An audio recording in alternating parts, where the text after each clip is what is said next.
लोकोत्तरा international ट्रेनिंगचे संस्थापक अध्यक्ष, महाराष्ट्र भिक्खू संघाचे अध्यक्ष,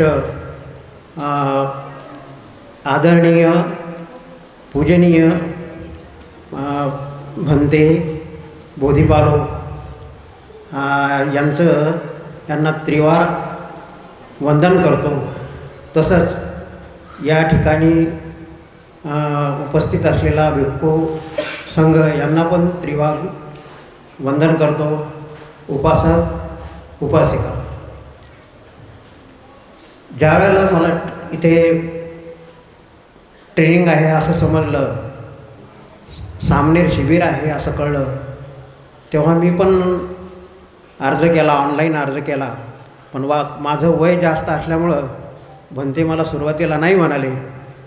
परंतु जेव्हा त्यांनी मला भेटायला बोलवलं आणि मला बघितलं मी बसू शकतो, हे करू शकतो, त्यावेळेला त्यांनी लगेच हो म्हणून मला इथं प्रवेश दिला.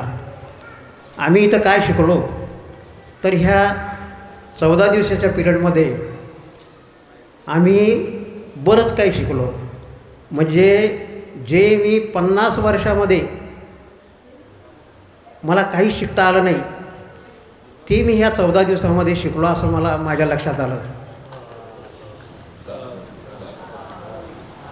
पानाती पाता वेरमणी सिक्कापदं समाधियामी, ह्या ओळीचा अर्थ म्हणजे आम्ही ऐकत होतो याच्यापूर्वी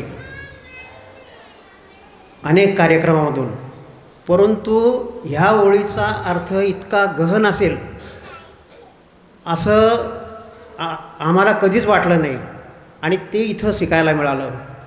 त्याचप्रमाणे धम्मचक्र, अशोकचक्र ह्या चक्रांचा खरा अर्थ, कारण काय व्हॉट्सअपवर जे येतं आहे ना ते सगळं कॉपी पेस्ट असते आणि ते काही खरं नाही. ते काय आहे नेमकं ते इथं आल्यानंतर आम्हाला कळलं.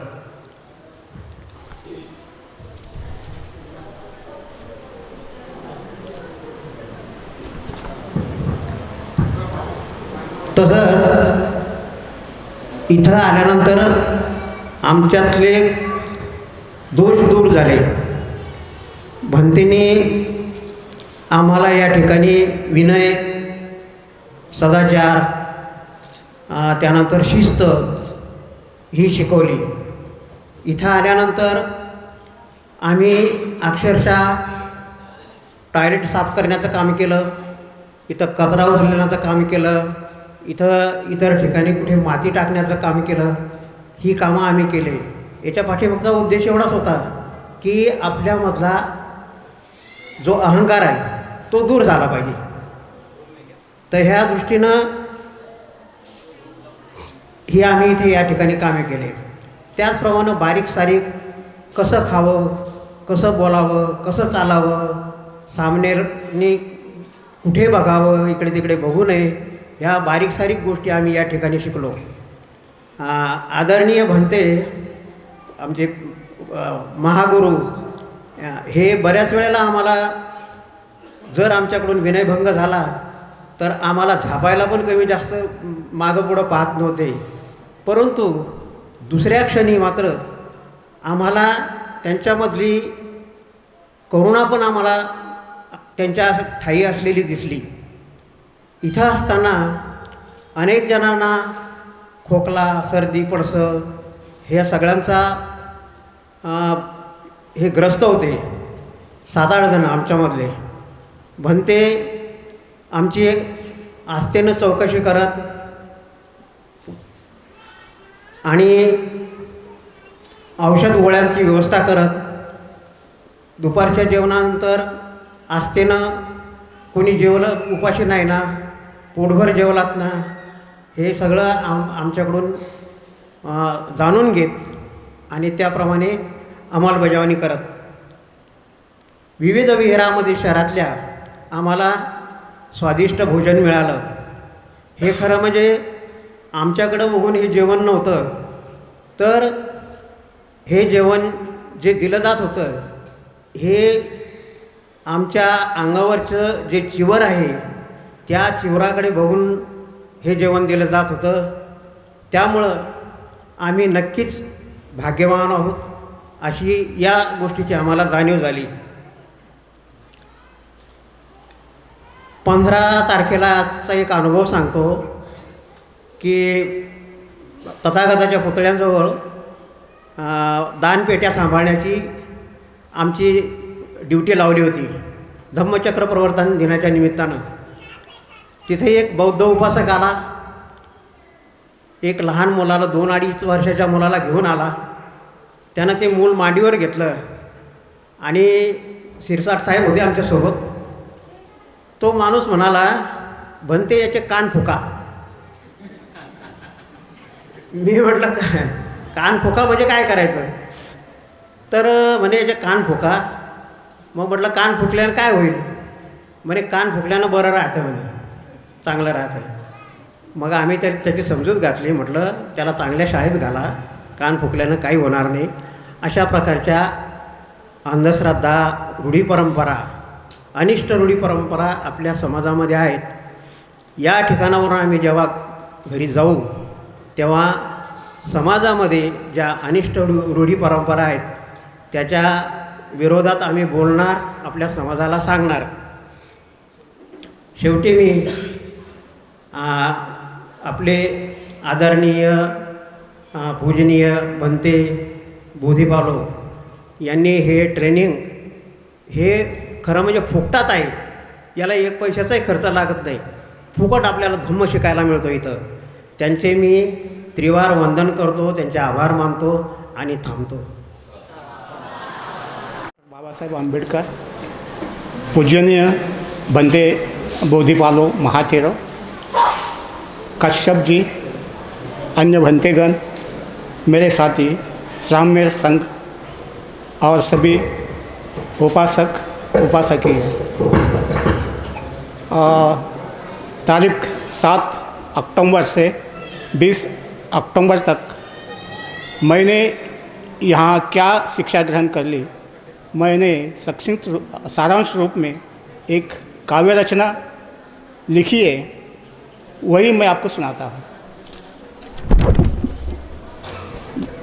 मैंने बुद्ध को, धम्म को, संघ को नमन करके चीवर धारण किया.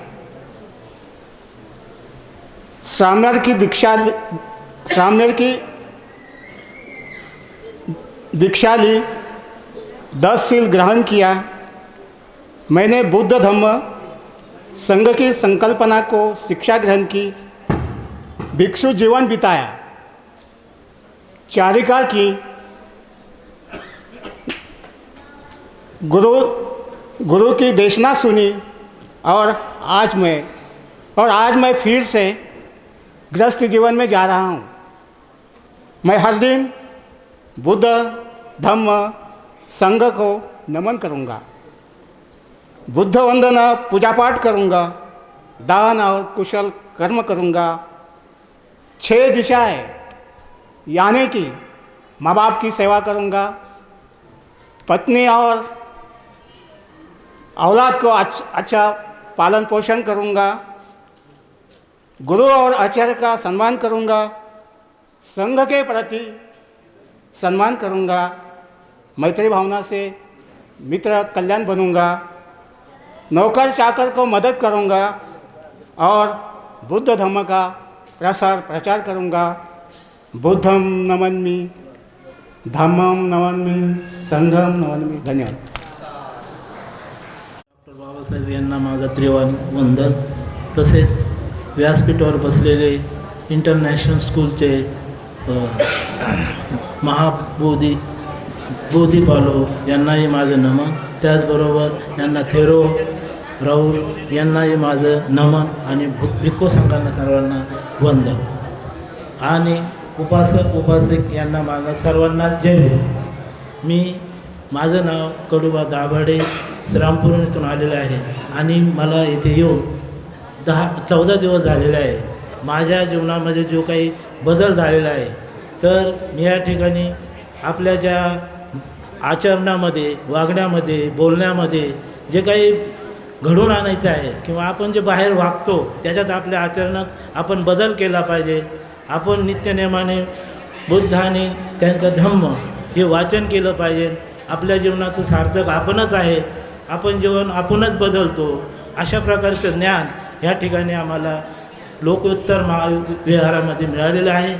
या ठिकाणी 14 दिवस राहू नये. आम्हाला कोणत्याही प्रकारची फी किंवा कोणत्याही प्रकारचं या ठिकाणी आम्हाला चार्ज आकारलेला नाही. आम्ही या ठिकाणी आनंदाने सर्व आमचे सामनेर बंधू यांना माझा जय भीम हे सर्व आनंदाने राहिलेले आहे. आपण चारिकाही केलेले आहे. आपण सर्व उपासकांनी आम्हाला जे काही दान दिलेलं आहे त्यांचंही चांगलं पुण्यकर्म हो आणि ह्याबद्दल मी जय तिचं उल्लंघन केलं त्यांना अजिबात माफ केलं नाही. ते कोणी असो. एक जण सांगतो तुम्हाला तिथं लक्ष द्या. तुमच्याचपैकी कोणी असेल, तुमचाच नातेवाईक, तुमच्या घरचा मेंबर असू शकेल. एक जण आला कोणत्या उद्देशानं? दारू सोडण्याच्या उद्देशानं. म्हणजे शिबिरामध्ये गेलं की दारू सुटते असं त्याला वाटत होतं, म्हणून दारू सोडण्याच्या उद्देशानं आला शिबिरामध्ये, मुंडन करून आला. आणि ज्यावेळेला चौकशी केली मग त्यांनी सांगितलं की भंतीजी याच्या तोंडाचा वास येतो. माझ्याजवळ आला तर मला कळालंच नाही. वास येतो की नाही मला ते समजलंही नाही. पण ज्यांना अनुभव आहे त्यांनी सांगितलं आणि मी त्यांच्यावरती थोडा विश्वास ठेवला. मग चौकशी केली. तो दारू पिऊन आला का? कारण असं हात आवडतो, अधिकार आवडतो नाही. म्हणजे मी पेलीच नाही. शपथ घेऊन सांगतो. कोणाची शपथ घेतो तो माहीतच नाही. स्वतःची घेतो, माझी घेतो. तो शपथ घेऊन सांगतो मी पेलोच नाही. मग चौकशी केली. बाकीच्या भरतीच्या लोकांना पाठवलं. म्हटलं याची कसून चौकशी करा. आणि त्यांनी चौकशी केली आणि मग त्याला बोलावलं. म्हटलं खरं खरं सांग, तू केलेलं आहेस का? नंदीची माफ करा, माझी चुकी झाली. त्याला मध्ये हात मारला लागला स्वतःच्या. तर म्हटलं तुला शिबिरामध्ये भागायचं असेल तर दारू पिऊन शिबिरामध्ये भाग घेऊ इच्छितो आणि सोडायची भाषा करतो असं कसं होईल? तर त्याला आम्ही शेवटी काय केलं, जा म्हटलं. मग बाकीचं मंत्री म्हणतो आता इथे थांबू नको, निघून जा. तर तो काय म्हणतो, पाहून घे. पाहून घे म्हणजे पाहून घे. आता तो इथं आला की नाही माहीत नाही पाहण्यासाठी. पण अशाला आम्ही वापस पाठवतो. कारण अशी लोकं ज्यांना दारू सोडायची आहे त्यांनी दारू सोडण्याची भाषा करावी. तर अशाला आम्ही अलाउड केलं नाही. आणखी आणि मला दीक्षा मी म्हटलं दीक्षाविधीचा वेळ संपला, कार्यक्रम संपला आणि तुम्ही उशिरा आला तर तुम्हाला दीक्षा देता येईल. तर ते म्हणत तुम्ही मला असं असं काम होतं, हे होतं, ते होतं.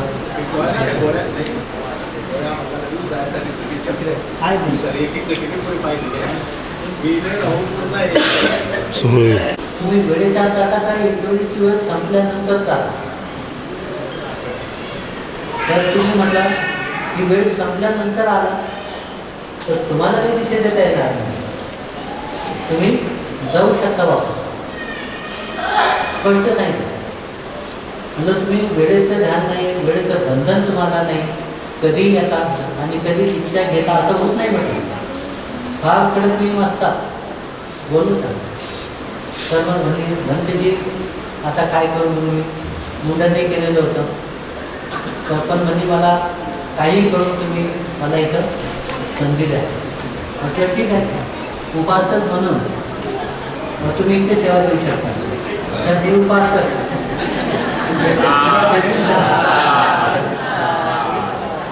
म्हटलं तुम्हाला साध्या कपड्यामध्ये राहून सेवा देता येईल, शिक्षण घेता येईल.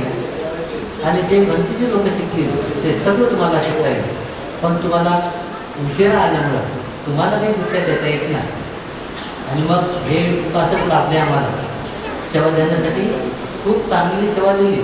त्यांचं सुद्धा मनोगत तुम्ही ऐकणार आहात त्यांच्या शब्दात. तर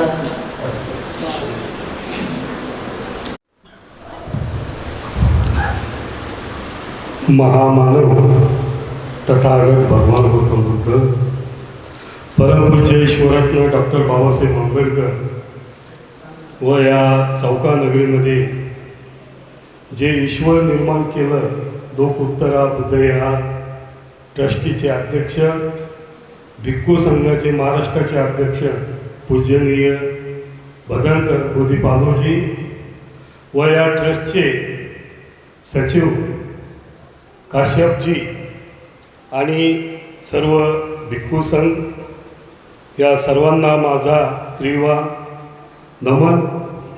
व आपण बऱ्याच वेळापासून या सर्व सामने झालेले व आता ग्रस्तमध्ये आलेले सर्वांचं भाषण ऐकण्यासाठी उपासक उपासिका व तथा बालक बालिका हे आपण सर्व शांततेत बसले. त्यांना माझा मानाचा जय भीम. मी या बुद्धविहारामध्ये फक्त औरंगाबादला जायचं म्हणून बुद्धविहारामध्ये यायचं, तथागताचं नमन घ्यायचं आणि आपापल्या कामाला जायचं. परंतु मी कधी भंतीजीला आतमध्ये येऊन भेटलो नाही किंवा आलो नाही. परंतु मला असं सहज वाटलं बा, एक संविधान ग्रुपमध्ये या ठिकाणी असं श्रामणेचं शिबिर भरणार आहे. याकरिता मी व्हॉट्सअपला एक बातमी पाहिली आणि मनात ठरवलं की आपण भंतीजीला भेटायला जायचं. परंतु मी 3-4 दिवस सारखे फोन करायला लागलो, राहुल बोधी भंते आपल्याकडं सगळं काम पाहतात या बुद्धविहाराचं. परंतु मोठे भंतेजी यांना बुलढाण्यामध्ये काम असल्यामुळं माझी त्याची 2-3 दिवस चुकाचूक झाली. मी सकाळी यायचो, ते निघून जायचे.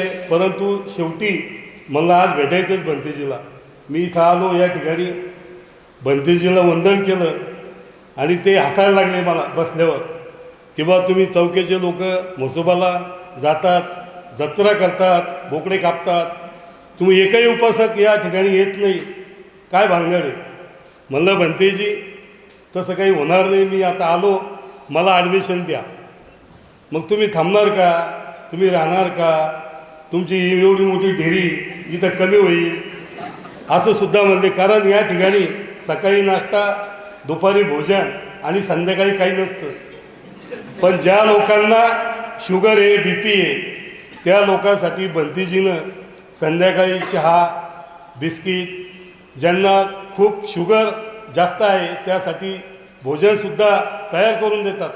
कारण जे आपलं आत्ता सेवक आहे हे जेवण करून देतात, त्यांना गोळी देतात आणि सगळ्याची विचारपूस करतात.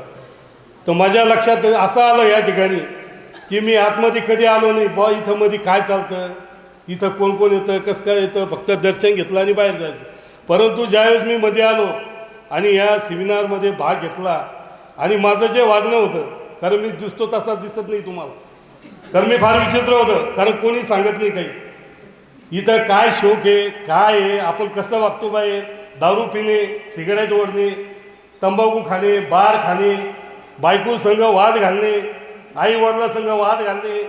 कारण इथं आल्यावर कोणीच खरं बोलत नाही आणि श्रामणार झाले सगळे, सगळं खोटं बोलतात. जे माणसाला हातात येणार ती सांगितली पाहिजे आणि ज्या माणसामुळं आपण चांगलं ग्रस्त होणार आहे त्या माणसाचे धन्य मानलं पाहिजे. परंतु या ठिकाणी कोणी असं बोलतच नाही. आता भंतेजी एवढे जीव तोडून शिकवतात.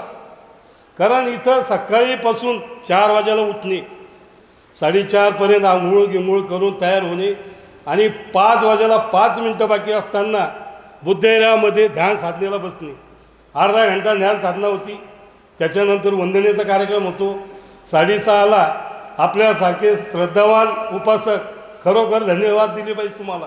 कारण आम्ही तिकडे वंदना करत नाही तोपर्यंत तुम्ही इकडे सगळे तयार असतात नाश्ता द्यायला.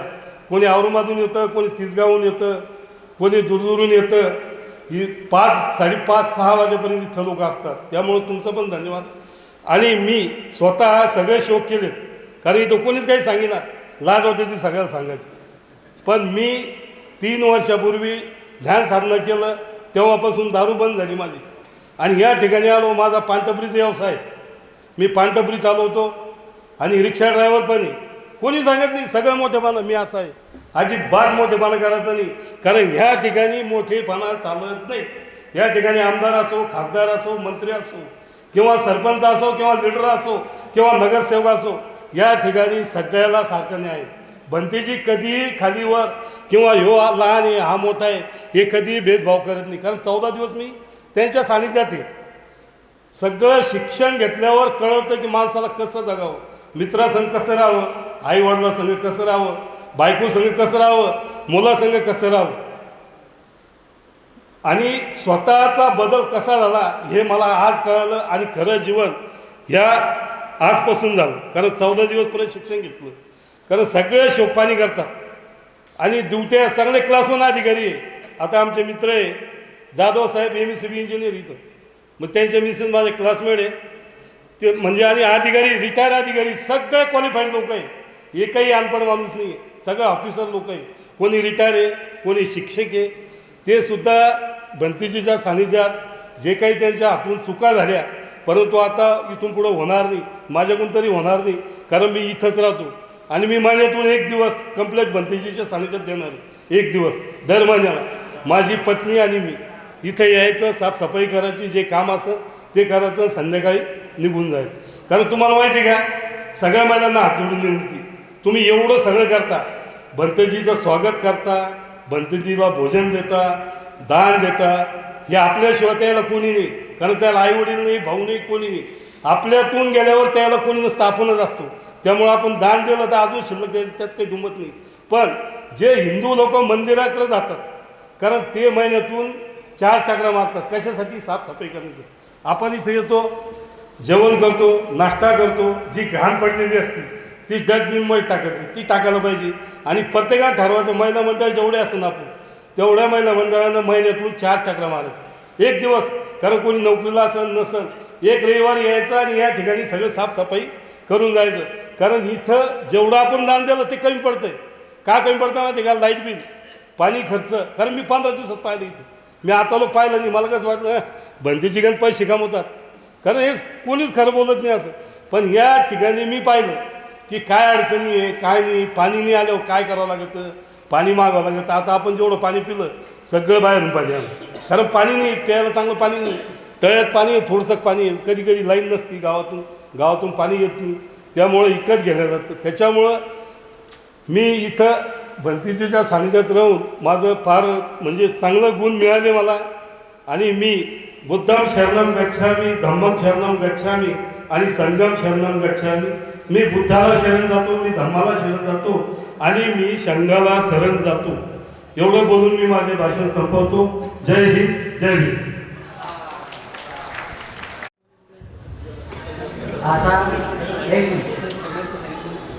असा आवाज कोणाचा असतो? कणखर आवाज असतो. आणि कणखर बोलणं असतं, कणखर कार्य असतं. आणि अशामुळे समाजाचं अस्तित्व निर्माण होतं. तर असे त्यागी, दानी, सिलवान, श्रद्धावान माणसं निर्माण झाली पाहिजे, हो की नाही? तू शांत दिसते तू. ठीक आहे. आता आपले कुठले उपासक कोण? भिक्खू बोधी पालोजी, तसेच या विहाराचे सचिव बनते काश्यप, तसेच आम्हाला मार्गदर्शन करणारे भिक्खू शिवज्योतिजी आणि या मंचकावर बसलेले सर्व भिक्खूगण आणि उपासक उपासिका, मी या विहारामध्ये श्रामणेर म्हणून 14 दिवस राहिलेलो आहे आणि या विहारामध्ये असा एक प्रेम शिस्त आहे. या विहाराचा कार्यकाल सकाळी 4 वाजेपासून सुरुवात होते. सकाळी 4 वाजता पहिली घंटा वाजते आणि सर्व श्रामणेर हे आंघोळीसाठी तयार होतात आणि 5 वाजता बुद्धवंदना, ध्यान साधना, सुत्त पठण आणि गाथा पठण यांचं दररोज आम्ही पठण केलेलं आहे आणि 6:30 वाजेपर्यंत 5 ते 6:30 वाजेपर्यंत हे गाथा पठण चालत असे आणि तिथून आल्यानंतर आम्हाला नाश्ता अल्पाहार दिला जात असे आणि अल्पाहार झाल्यानंतर पुन्हा 8 वाजता आमचा वर्ग घेण्यात आम्हाला शिकवणे क्लास घेण्यात येत असे आणि त्या क्लासमध्ये भदंत बोधीपालोजी आम्हाला खूप असं मार्गदर्शन सखोल आम्हाला जे आजपर्यंत मार्गदर्शन मिळाले नाही ते आम्हाला इथं सखोल असं डीपमध्ये आम्हाला मार्गदर्शन मिळालं आहे की ते आजपर्यंत आम्हाला मिळालं नव्हतं. आणि भंते बोधीपालोजी यांच्या अंगी एक प्रकारची शिस्त आहे आणि ते शिस्त आम्हाला लावली आणि त्याचप्रमाणे ते आमच्या श्रामणेराची जशी आई लेकराची विचारपूस करते, तुम्ही जेवण केले का, तुम्हाला काय कमी आहे, काही कोणाचं दुखतं का, आजारी असल्यानंतर तुम्ही औषध पाणी घेतलं का, अशी आमची चौकशी करत आणि आम्हाला 8 वाजेनंतर 10:30 वाजता आमचा क्लास संपत असे आणि आम्ही शहरामध्ये ज्यावेळेस भोजनासाठी जात असतो त्यावेळेस आम्हाला एक अद्भुतपूर्व अनुभव आम्हाला आलेला आहे की शहरातील लोक आमची एक अशी स्वागत करत असेल की जे आम्ही यापूर्वी कधी अनुभवलेलं नाही. आमच्यावर फुलाचा वर्षाव, आमच्या पायाखाली फुलं, आमचं दर्शन आणि आम्हाला एक आम्ही जे कधी भोजन घेतलं नाही अशा प्रकारचे निरनिराळे मेनू आम्हाला भोजनामध्ये त्यांनी दिलेले आहेत आणि भोजन करून आलो की आमच्या पुन्हा इथं दुपारी 2 वाजेनंतर पुन्हा वर्ग सुरू होत होते आणि 2 वाजेनंतर पुन्हा रात्री 10 वाजेपर्यंत आमचा क्लास चालू असेल आणि अशा प्रकारे आमची दिनचर्या या बुद्धविहारामध्ये आम्ही 14 दिवस केलेली आहे. खूप असं मार्गदर्शन आम्हाला मिळालं आहे आणि आम्ही याचा उपयोग चांगल्या रीतीने करू. विठ्ठल साळवे यांनीसुद्धा एक चांगलं मार्गदर्शन करावं केलं आणि मी त्यांचे 14 दिवस अनुभव घेतला की त्यांनी खूप धडपड केली. ते जरी लीडर असले पण त्यांना मेहनतीला कधी कमी केली नाही. म्हणून एक त्यांच्यावर शेर म्हणतो, नसावा बोलका पंडित, नसावा बोलका पंडित, काहीतरी कार्य करणारा पाहिजे, झिजेला तो भीमजगी तसा नेता पाहिजे.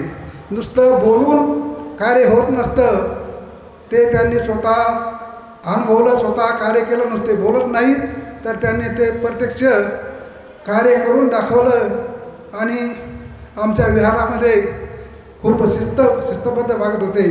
आणि एवढं बोलून मी माझं 2 शब्द संपवतो.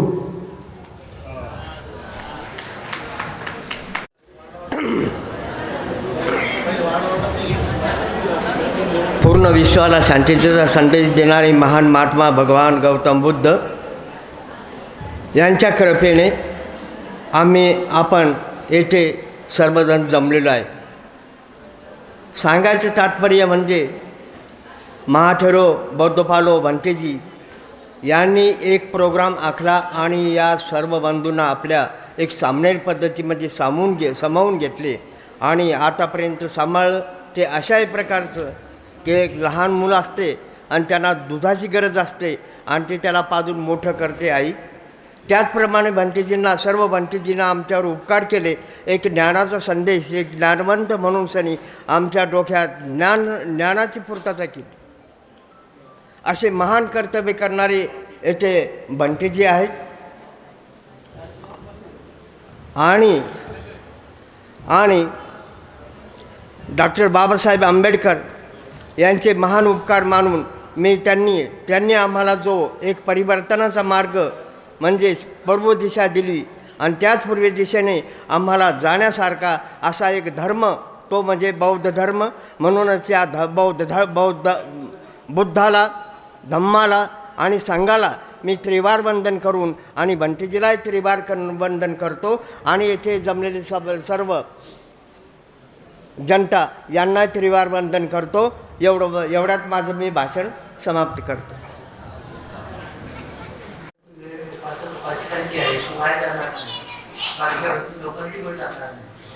अशा पद्धतीनं तुम्ही काय मिळवलं, इथं तुम्ही काय घेतलं, काय सोडलं, काय बदल तुमच्यामध्ये झाला, काय चांगले येऊन तुम्ही शिकला, एवढं फक्त सांगायचं. बाकीचं प्रवचन देण्याची गरज नाही.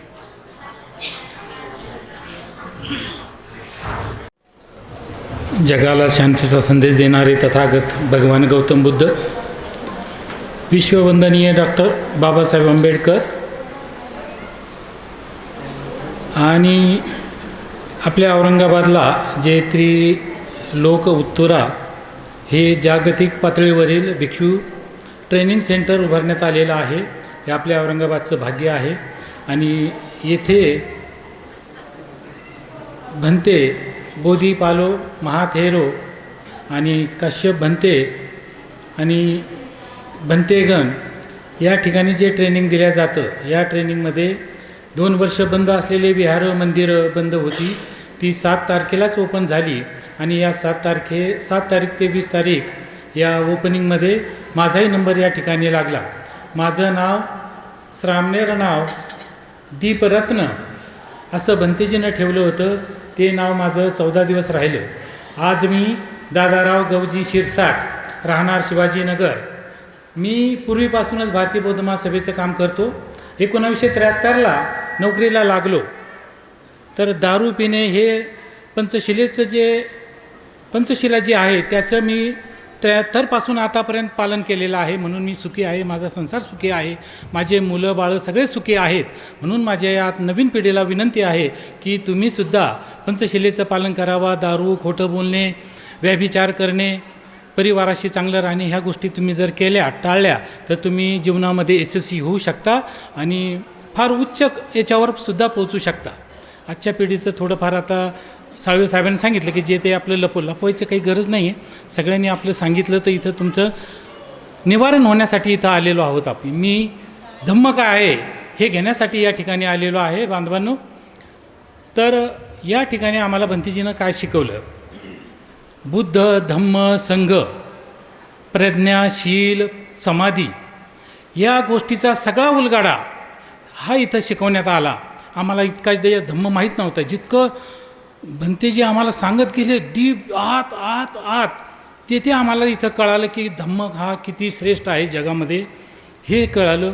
आम्हाला विविध विषयावर या ठिकाणी शिकवण्यात आलं. इतिहास, अशोकाचा इतिहास, भगवान बुद्धाचा इतिहास आम्हाला शिकवण्यात आला.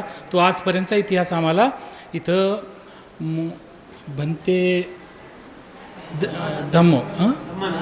धम्मानंद भंते असे विविध भंते येऊन आम्हाला प्रत्येक विषयाचं या ठिकाणी शिक्षण देत होते. आणि आम्हाला जे कळत नव्हतं ते या ठिकाणी कळालं.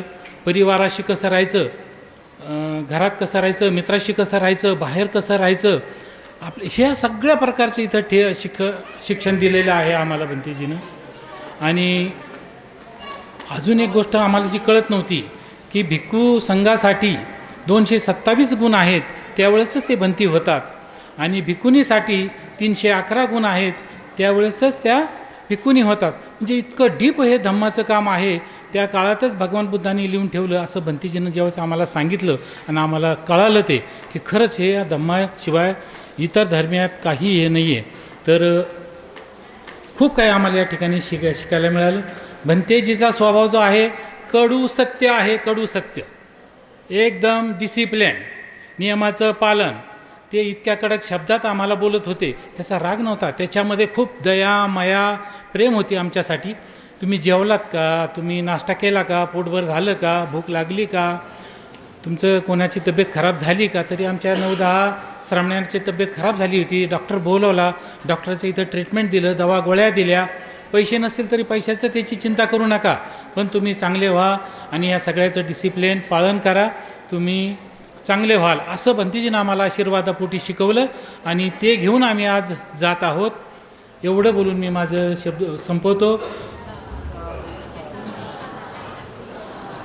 भंतेगणाला वंदन. आपल्या सर्वांना सप्रेम जय भीम. रामदास लोखंडे, माझं श्रामणेर नाव, रत्नबोधी. भगवंताच्या त्रिरत्नांना वंदन करून मी माझं मनोगत व्यक्त करतो. इथं मला येण्याचं माहिती नव्हतं पूर्वी, पण ते धम्मानंदकडून मला माहिती झालं की श्रामणेर शिबिर चौक इथं होणार आहे म्हणून, आणि मी त्यांच्याकडून राहुल भंतेजींचा नंबर घेतला होता. त्यांच्या माध्यमातून मी इथं 7 तारखेला आलो आणि इथून सुरुवातीपासून आम्हाला शिकवण्यात आलं की पंचशिलाचं महत्त्व काय. आम्ही रोज विहारात जाऊन फक्त पंचशील घेत होतो, पण ती पंचशिलाचा डीपमध्ये अर्थ काय तर आम्हाला इथं आल्यामुळे कळाला की मैत्री भावना, दान, पारमिता, शील, सदाचार याचं आचरण करून आपण आपल्या दैनंदिन जीवनात कसं वागू शकतो, राहू शकतो. आणि माझ्याकडून जर काही या भिक्षू जीवनामध्ये सुखी झाली असेल तर भंते बोधीपालू महाथेरो, भंते शील ज्योती, विनय ज्योती आणि शंग कीर्ती यांना क्षमा मागतो आणि माझं मनोगत संपवतो. प्रथम बुद्ध आणि धम्म संघांना मी वंदन करतो. लोकपुत्रा बुद्ध विहारचे अध्यक्ष भंते बोधीपालो महाथेरो, तसेच सचिव काश्यप थेरो भंते, लोकउत्तरा भिक्खू संघ ट्रेनिंग सेंटर चौका. सर्वात प्रथम मला जास्त काही भाषण करता येत नाही, पण मी माझं मनोगत व्यक्त करतो. तसेच सर्व भंतेजींना माझे नमन. मी जेव्हा इथं चिवर घेण्यासाठी आलो होतो, माझा निर्णय झालेला होता की मी चिवर घेणार, भले किती वाजो, किती टाईम झाला तरी मी जाणार म्हणजे जाणार. परंतु काही नियमाचं बंधन असतं आणि मी ते बंधन पाळलं नाही. या ट्रेनिंगमध्ये असं काही शिकायला मिळतं की मी आतापर्यंत 49 वर्षात झालो, तोपर्यंत मला काहीही मिळालेलं नव्हतं. मी बरेचसे विहारामध्ये गेलो, पण असं मला आनंद असा काही वाटला नाही. परंतु जेव्हा इथं ट्रेनिंग होतं, बरेचसे भिक्खू लोक सामनेर होतात, भिक्खू संघामध्ये येतात. मला पण संघामध्ये यायचं होतं, परंतु जी संधी माझ्याकडनं सुटली ती मला कधीच मिळणार नाही.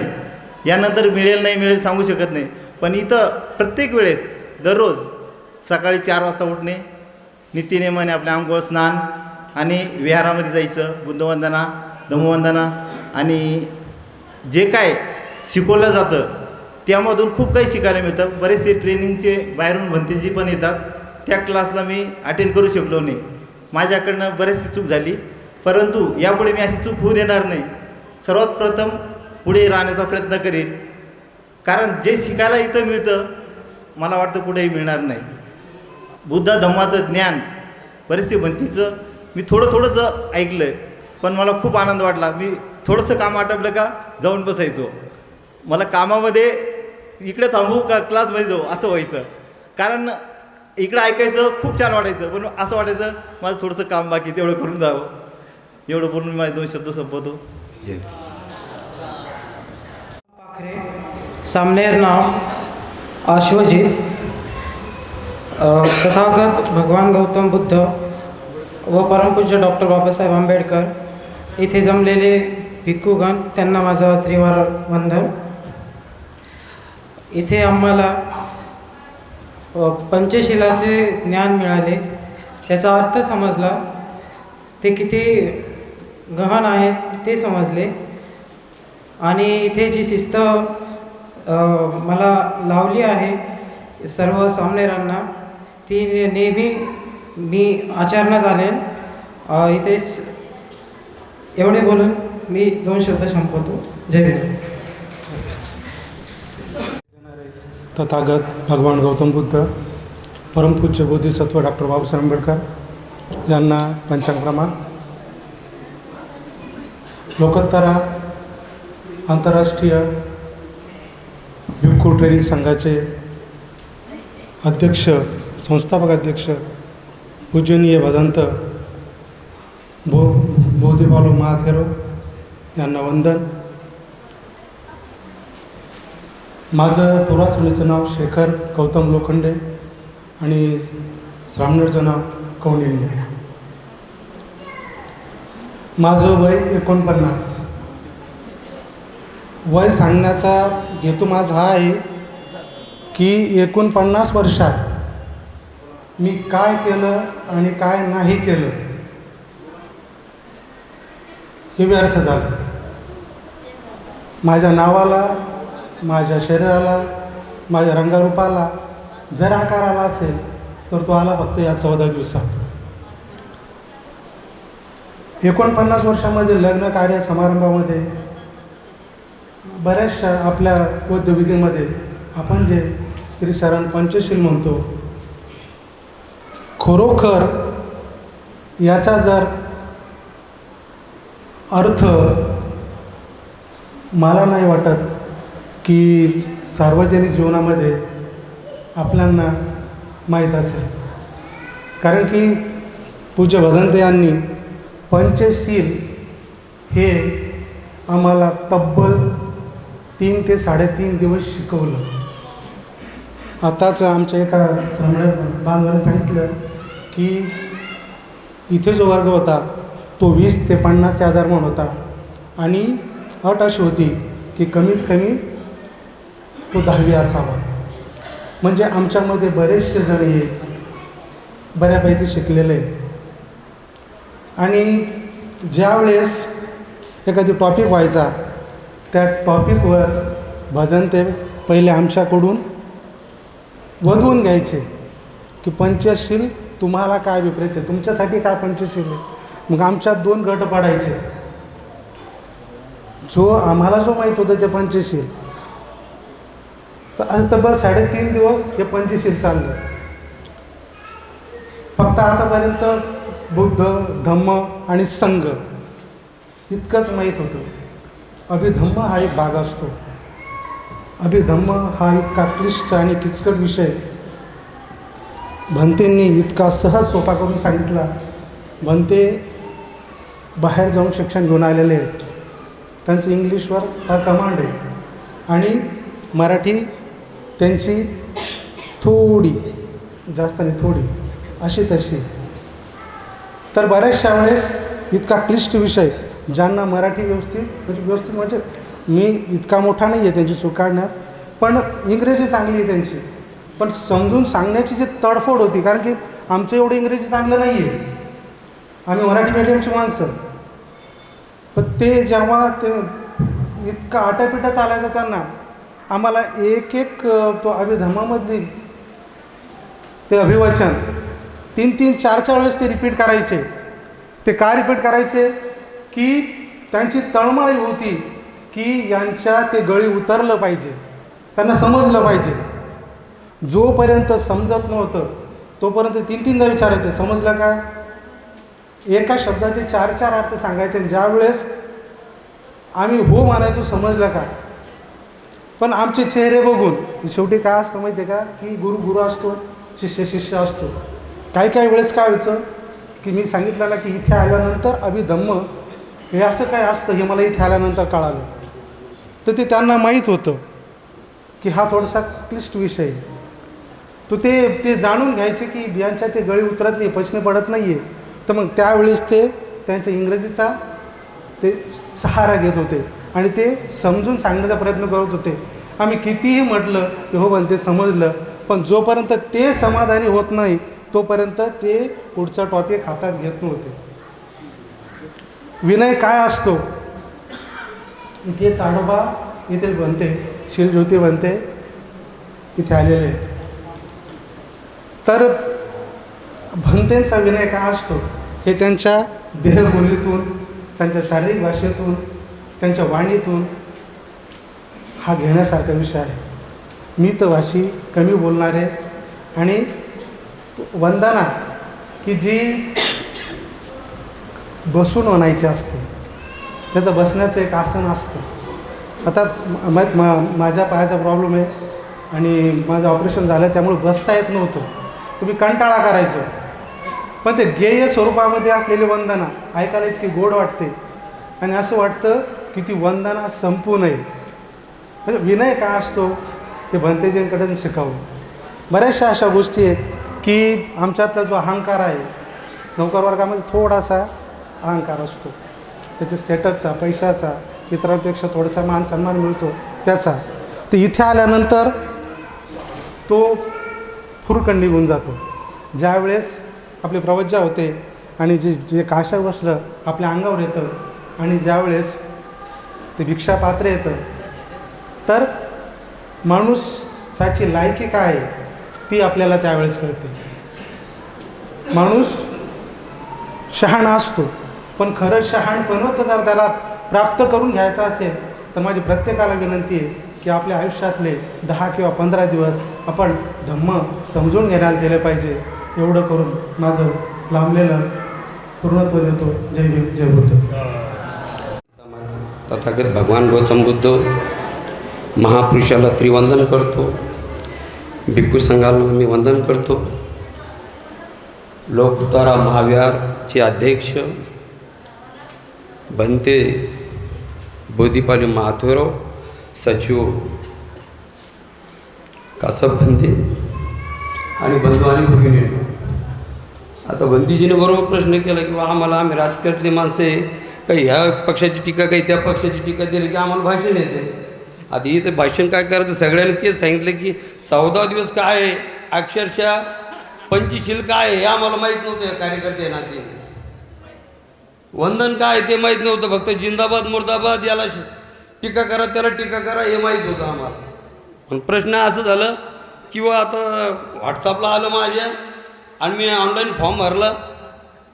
आता अतिशय पद्धतीने मला वंदना येते, त्रिशूल पंचशील येते. ह्या सगळ्या गोष्टीचं धम्मन संगम शरणम गच्छामी हे काय म्हणताय त्या पद्धतीने, सगळ्या पद्धतीने मी अवघ्या 14 दिवस बरेचशा पद्धतीने काही शिकलो. राहिला प्रश्न, राजकारणात मी 15 वर्षापासून आहे, पण तरी पण 15 वर्ष तेवढा सन्मान झाला नाही, तेवढा माता बंधूंनी तुम्ही एवढा सन्मान केला औरंगाबाद शहरामध्ये, औरंगाबाद जिल्ह्यामध्ये, वारंवार प्रत्येक एरियामध्ये. अतिशय पद्धतीने मी अक्षरशः मी बंदीजीच्या पाठोपाठ जायचो तर अक्षरशः डोळ्याला हसू यायचे माझ्या. मी रडायचो, हे काय आहे, हे कशा पद्धतीने सन्मान, हे पाण्याचा भंडार काय सत्कार, फुलं पाण्यासारखं फुलं टाकायची, आमची लायकी नाही आहे, अशा पद्धतीने सन्मान झाला आमचा, अशा पद्धतीने वाहवा झालाय. अक्षरशः आम्ही 14 घंटे जागृत राहून हे सगळं पंचशील काय हे सगळं शिकून घेतलं. तेच मला म्हणायचं, बंदीजीन बळजबरी मला उठवलं. मला हे भाषण म्हणजे बोलायचं अनेक प्रमाणे 1 घंटा बोलू शकतो, परंतु कसं पद्धतीने अतिशय पद्धतीने शिकवलं. सकाळी 4ला आंघोळी व्हायच्या, 5 वाजेला आम्ही तिथं ध्यान भावनाला जायचो, 6 वाजेपासून वंदना व्हायची तर 7 वाजेपर्यंत, सकाळी 7ला इकडं नाश्ता राहायचा, 7:30-8 वाजेला बंदीची क्लास घ्यायचे. अक्षरशः आमच्या आईवडिलांनी एवढी सेवा नाही केली, अवघे 14 दिवसात एवढी सेवा केली बंदीजींनी की विचारता सोय नाही. कोणाला ताप आले असन, कोणाचं पोट दुखलं असन, कोणाचं काही झालं असन तर लहान लेकरासारखं लक्ष देऊन त्याला दवाखान्याला द्यायचं, डॉक्टरला बोलवायचं आणि चांगल्या पद्धतीने. मला एकच म्हणायचं आहे की मी इथून गेल्यानंतर माझ्यामध्ये तो बदल झालाच झाला, पण माझ्या परिवारामध्येही बदल करीन. आणि भाषण करत असलो बाहेर पक्षामध्ये तर मी वारंवार हेच सांगता येईल, 10 दिवसाचं शिबिर राहतं, 14 दिवसाचं शिबिर राहतं. मी गेलो, तुम्हीही जा. त्या शिबिरात काय मिळतं शिकायला, काय घडतं हे तुम्ही बघा. म्हणतात ना ते देवळात गेल्यानंतर देव दिसतो, खरी गोष्ट ही. मंदिरात गेल्यानंतर भंतीजी काय सांगताय, बुद्ध काय सांगताय, बाबासाहेब काय सांगताय हे खरं मला शिकायला मिळालं. एवढं बोलून मी थांबतो. वंदन करा. जय. तथागत भगवान गौतम बुद्ध, बोधिसत्व डॉक्टर बाबासाहेब आंबेडकर यांना अभिवादन करतो. आजच्या या कार्यक्रमात उपस्थित आदरणीय पूजनीय भिक्खू महापालूजी थेरो महाथेरो तसेच बनते काश्यप महाथेरो यांना तसेच सर्व संघाला मी वंदन करतो, भिक्खू संघाला. या ठिकाणी खरोखरच आम्ही जे 14 दिवस राहिलो आणि प्रवर्जा घेतल्यानंतर, प्रवर्जा झाल्यानंतर आणि चिवर अंगावर आल्यावर त्याचं महत्त्व काय असतं आहे, त्यानंतर आपण रेग्युलरमध्ये नेहमीच वंदना वगैरे म्हणत असतो, त्रिशरण पंचशील म्हणत असतो, परंतु त्या त्रिशरण पंचशिलाचा गहन अर्थ काय असतो, तर प्रत्येक शिलाचा अर्थ काय असतो, त्या पंचशिलाचा अर्थ आणि त्यानंतर बुद्ध रत्न, धम्मरत्न, संघरत्न या सर्वमध्ये जो काही त्यामध्ये गहन अर्थ असतो, त्या सर्व गोष्टी इथे आल्याच्यानंतर आम्हाला इथे शिकायला मिळाल्या. सोबतच भगवान बुद्धांच्या ज्या काही गाथा आहेत, ज्या गाथा आपण आपल्या रेग्युलर जीवनामध्ये सहजपणे चुकून चुकीचे कामं करत असतो. आपल्याला असं वाटतं की नाही, आपण जे चुकीचे कामं करतो त्यामुळं काही घडत नाही, परंतु इथं आल्यावर समजलं की नाही, भगवान बुद्धांनीच ज्या काही माणसाचे वागणे असतात त्या वागण्याला एक लिमिटेशन ठेवलेली आहे. आपण जे काही अकुशल कर्म करतो, जे अकुशल कर्म करतो आणि त्या अकुशल कर्म केल्याने त्याचे जे काही कर्म असतात, त्या कर्माचे जे काही आपल्याला फळं असतात ते निश्चितपणे भोगावं लागतात. ह्या गोष्टी इथं शिकलो की भगवान बुद्धांनी पाप आणि पुण्य हे सांगितलेलं आहे. जे काही आपण अशल कर्म करतो त्या अशल कर्माचे फळं आपल्याला मिळत असतात आणि जे काही कुशल कर्म करतो त्या कुशल कर्माचे फळंसुद्धा आपल्याला मिळत असतात आणि ते कुठल्या स्वरूपात मिळत असतात हे सुद्धा भगवान बुद्धांच्या शिकवणीचं प्रत्येक गोष्ट आदरणीय भिक्खू यांनी अतिशय म्हणजे मनापासून जीव तोडून आम्हाला सर्वांना सांगितल्या. निश्चितपणे या गोष्टी प्रत्येकाने लक्षात घेतल्या पाहिजेत. आणि विशेष म्हणजे मी तर असं म्हणेल की इथं उपस्थित असलेले जे काही उपासक उपासिका आहे यांना असं विनंती करेन की आपले जे मुलं आहेत, जे आपण 11वी 12वी नंतर समजा जे समजदार झाल्याच्या नंतर खरोखर त्याने आयुष्यामध्ये आपल्या कुटुंबामध्ये कसा वागला पाहिजे, आपल्या आईशी कसा वागला पाहिजे, आपल्या वडिलांशी कसा वागला पाहिजे, आपल्या नातेवाईकांशी कसा वागला पाहिजे, आपली काय दान पुण्य केल्याने आपल्याला कुठले फळ मिळतात, म्हणजे एकदम बारीक गोष्टी ज्या गोष्टी इथं शिकायला मिळतात. आणि निश्चितपणे ह्या गोष्टी शिकल्याच्या नंतर त्या आपल्या परिवारामध्ये 100% फरक पडल्याशिवाय राहणार नाही. एवढंच नाही, आपण ज्या आपल्या मुलींना जे काही सोयरे वगैरे बघतो तर मी म्हणेल त्यांनी हात टाकली पाहिजे की नाही, तो जर त्यांनी प्रवर्जा घेतल्या असेल, त्या मुलींनी प्रवर्जा घेतल्या असेल, असं एकदा तरी प्रवर्जा त्या मुलीने 14 दिवस 10 दिवस किंवा त्या मुलाने घेतली पाहिजे, जेणेकरून त्याला आपलं आयुष्य कसं जगावं, कसं राहावं या गोष्टी समजतील आणि तो पुढे भविष्यामध्ये सक्सेस होईल. ह्या गोष्टीची सर्वांनी इथं मला वाटतं नोंद ठेवली पाहिजे.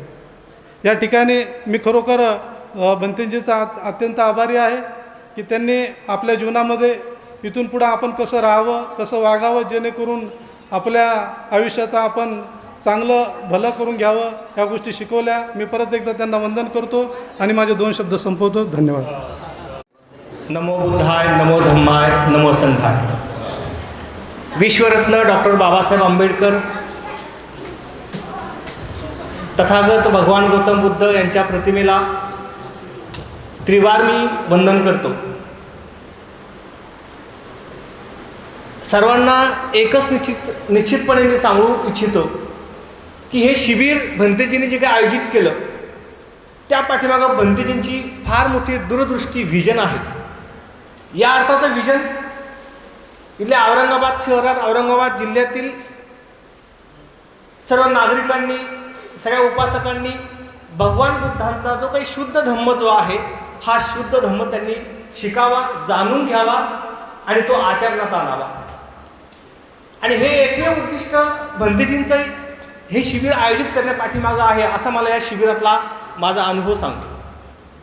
कारण हे शिबिर आयोजित करण्यापाठीमागचाच उद्देश काय की आपल्या औरंगाबाद शहर जिल्ह्यातील जे काही नागरिक इव्हन तर या आमच्या जे काही श्रामनेर शिबिरामध्ये अमरावती, बुलढाणा, परभणी इत्यादी महाराष्ट्रातल्या कानाकोपऱ्यातनं शिबिरार्थी जे आहेत सहभागी झाले. त्यामुळे महाराष्ट्राचं हे एक उत्तम असं भिक्खू ट्रेनिंग सेंटर इंटरनॅशनल जे भंतेजींनी बनवलं, ते त्याचा मूळ विजन, त्याचा मूळ अर्थ जो आहे तो मानवाला दुःखातनं मुक्त करण्यासाठी. मी जर या ट्रेनिंग सेंटरमध्ये या सहभागी झालो, मी अगदी सुरुवातीला जेव्हा मला ती ऑनलाईन जी साईट जी दिसली, त्यानंतर मी आदरणीय भंतेजी काश्यप थेरो यांना विनंती केली की भंतेजी मला फॉर्म भरायचा आहे, मला शिबिरात यायचं आहे. तर भंतेजी म्हणे फॉर्म भरावा लागेल, मग त्यात तुमचा नंबर लागला तर लागेल. म्हणजे तिथेही मला वाटलं आता आपलं काही खरं नाही, आपला यात नंबर लागत नाही. पण योगायोगानं हा नंबर लागला आणि ज्या दिवशी नंबर लागल्याचं मला बुद्धभूषण मोरेंनी फोन केला, सांगितलं की तुमचा नंबर यात आम्ही काय आदरणीय भंतेजी बोधीपालो महाथेरो यांनी निवड केली आहे. त्यात मला प्रचंड आनंद झाला. कारण मुळात या 2 वर्षापूर्वीच्या कोविड-19च्या या परिस्थितीमुळं मानसिक परिस्थिती जी आहे ही बहुतेक जणांची यातनं निश्चितच ढासाळलेली दिसून येते. माझी तरी ढासाळलेली होती, मी एक अगदी कबूल करतो. कारण याच्यातनं ताणतणाव, या ताणतणावातून मुक्ती मिळवण्याची, या ताणतणावापासून दूर जाण्याचा मार्ग काय तो मलाही कळत नव्हता. हालाकी मी एका सायकिट्रिस्टकडं मी उपचारही घेत होतो. गेल्या 2 वर्षापासून मी थोडासा योगा प्रकार व्यायाम केला, काय केला, पण म्हणावं तेवढा मला फरकही जाणवला नाही. हालाकी माझ्या गोळ्याही कमी झाल्या, एक गोळी फक्त त्यामध्ये राहिलेली होती, एक प्रामाणिकपणे सांगायचा. पण या गेल्या 10-12 या काही 14 दिवसामध्ये मी एकही गोळी न घेता जे काही ध्यानधारणा केली, जे काही अधिष्ठान जे काही प्रमाणात करायचा प्रयत्न केला, आणि खरंच शिरज्योती भंतेजींनी फार आमच्याकडनं ते ध्यान जे आहे अतिशय चांगल्या प्रकारचं आमच्याकडनं सकाळी 4 वाजल्यापासून करून घेतलं, वंदना आमच्याकडनं फार चांगली म्हणून घेतली. आणि याचा निश्चितच फरक जो आहे तो आपल्या मानसिक आरोग्यावर पडतो, हे 100% मला पटलं. हा सगळ्यात मोठा फायदा मला या शिबिरातून झाला. आपण दुःखमुक्तीचा मार्ग, आपण जेव्हा भगवान बुद्ध आपण म्हणतो की फार वेळा पंचशील ऐकला असेल, बऱ्याच वेळा अष्टशील ऐकले असेल, वाचले असेल, पण त्याचा प्रत्यक्ष अर्थ काय असतो? 4 आर्यसत्य मी शाळेत शिकवताना मुलांना 9वीच्या सिलेबसमध्ये, 9वी-10वीच्या सिलेबसमध्ये 4 आर्यसत्य मुलांना शिकवायचं. तृष्णात, दुःखाचं कारण तृष्णा वगैरे काय सहजपणे मी स्पष्ट करून पुढे जायचो. पण याचा अनुभव जो होता हे गेल्या काही 4-5 वर्षामध्ये तो आला की या सगळ्याचं मूळ कारण जी आपली मनात असणारी जी काही तृष्णा जी आहे, आपल्या मनात जी काय असेल, काही हे पाहिजे ते पाहिजे, पगार जास्त पाहिजे, हे मिळालं पाहिजे, ते मिळालं पाहिजे, घर आहे, 4 व्हीलर आली पाहिजे, 4 व्हीलरपेक्षा अजून काय आपल्याकडे सुखसोयी जास्त असल्या पाहिजे, ही माणसाची हावरटपणा जो आहे याला तृष्णा असं मला वाटतं म्हणतात. ही आपण कमी केली पाहिजे जीवनातली. अपेक्षा आपण ज्या काही ॲक्सेप्टनेस जे आहेत आपण जास्त आपण जे स्वीकारतो ते आपण कमी केलं पाहिजे. हे गेल्या 15-20 दिवसामध्ये हे मी जाणलो, मी समजावून घेतलं या सगळ्या गोष्टी. आणि या सगळ्या गोष्टीचं माझ्या रेग्युलर जे काही रहस्य आश्रमात जे काही जीवनात जे आहे याचं निश्चितपणे मी पालन करेन. नाही माझ्याकडनं कोणतं पालन, मी पंचशीलाचं तरी पालन करेन. मी भंतेजीने विचारलं भंतेजी कोणतं सुत्त म्हणावं, मग ते भयमुक्त असेल, चिंतामुक्त असेल, ताणतणावमुक्त असेल, असं कोणत्या प्रकारचं आपण सुत्त दररोज म्हणावं. तर शिरज्योती भंतेजीने काही सुत्तांचं नाव किंवा ते सांगितलंय आणि त्या पद्धतीने निश्चितच मी प्रयत्न केला. आपण सगळ्यांनी तो प्रयत्न करावा. आपण आपण अगदी मनमोकळेपणे या विषयावरती आपण बोलायला शिकलं पाहिजे. आणि या सगळ्याचा अंतिम मार्ग म्हणजे बुद्ध धर्माने आपल्याला जी काही शिकवण दिलेली आहे तीच आहे.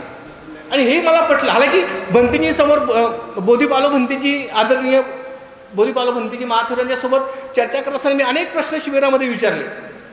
भंतेजींना म्हणजे बरेच प्रश्न विचारून कधी कधी भंतेजीने असायचं की हा आपल्याला क्रॉस करतो की चेकिंग करतो, काय करतो, असंही कधी कधी वाटलं. त्याबद्दल मी भंतेजींची मनापासून मी माफी मागतो.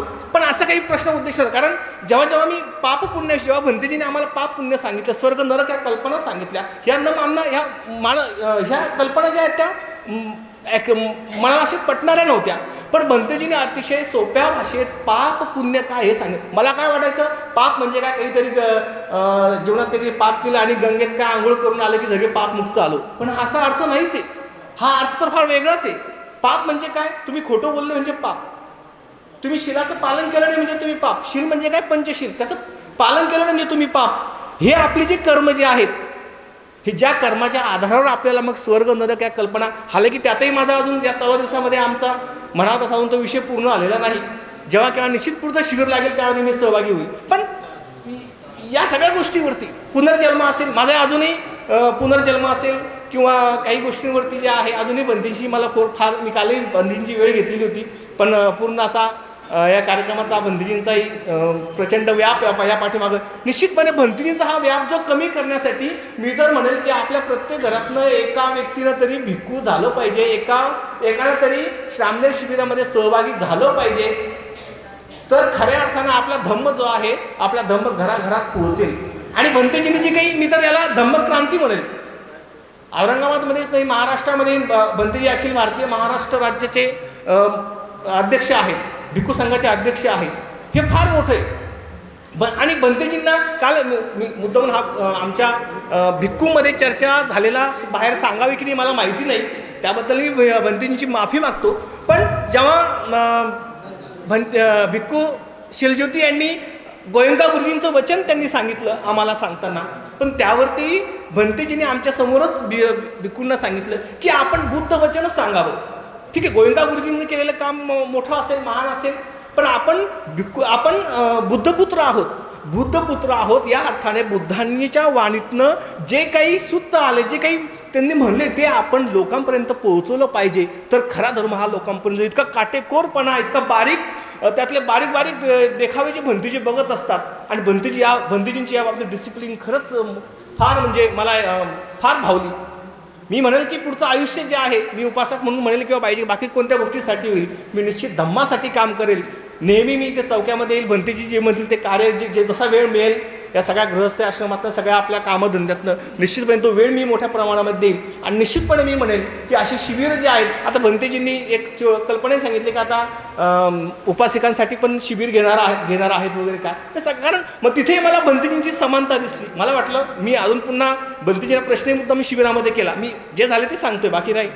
पण भंतेजीने एक प्रश्न केला की ज्या प्रकारे भिक्खुनी संघ निर्माण झाला, भिक्खुनींसाठी जे काही नियम 311 जे केले गेले आणि भिक्खूंसाठी 227 नियम जे काही केले गेले, मग यातली जी काही तफावत आहे याचा अर्थ बौद्ध धर्मामध्ये स्त्री पुरुष असमानता आहे का, असाही मला प्रश्न पडला. पण त्यानंतर भंतेजींनी सांगितलं ठीक आहे, भिक्खुनींसाठी 311 नियम असतील, भिक्खूंसाठी 227 नियम असतील, पण भगवान बुद्धांचा अंतिम उद्देश काय होता की या सगळ्यांना दुःखातनं मुक्त करायचा.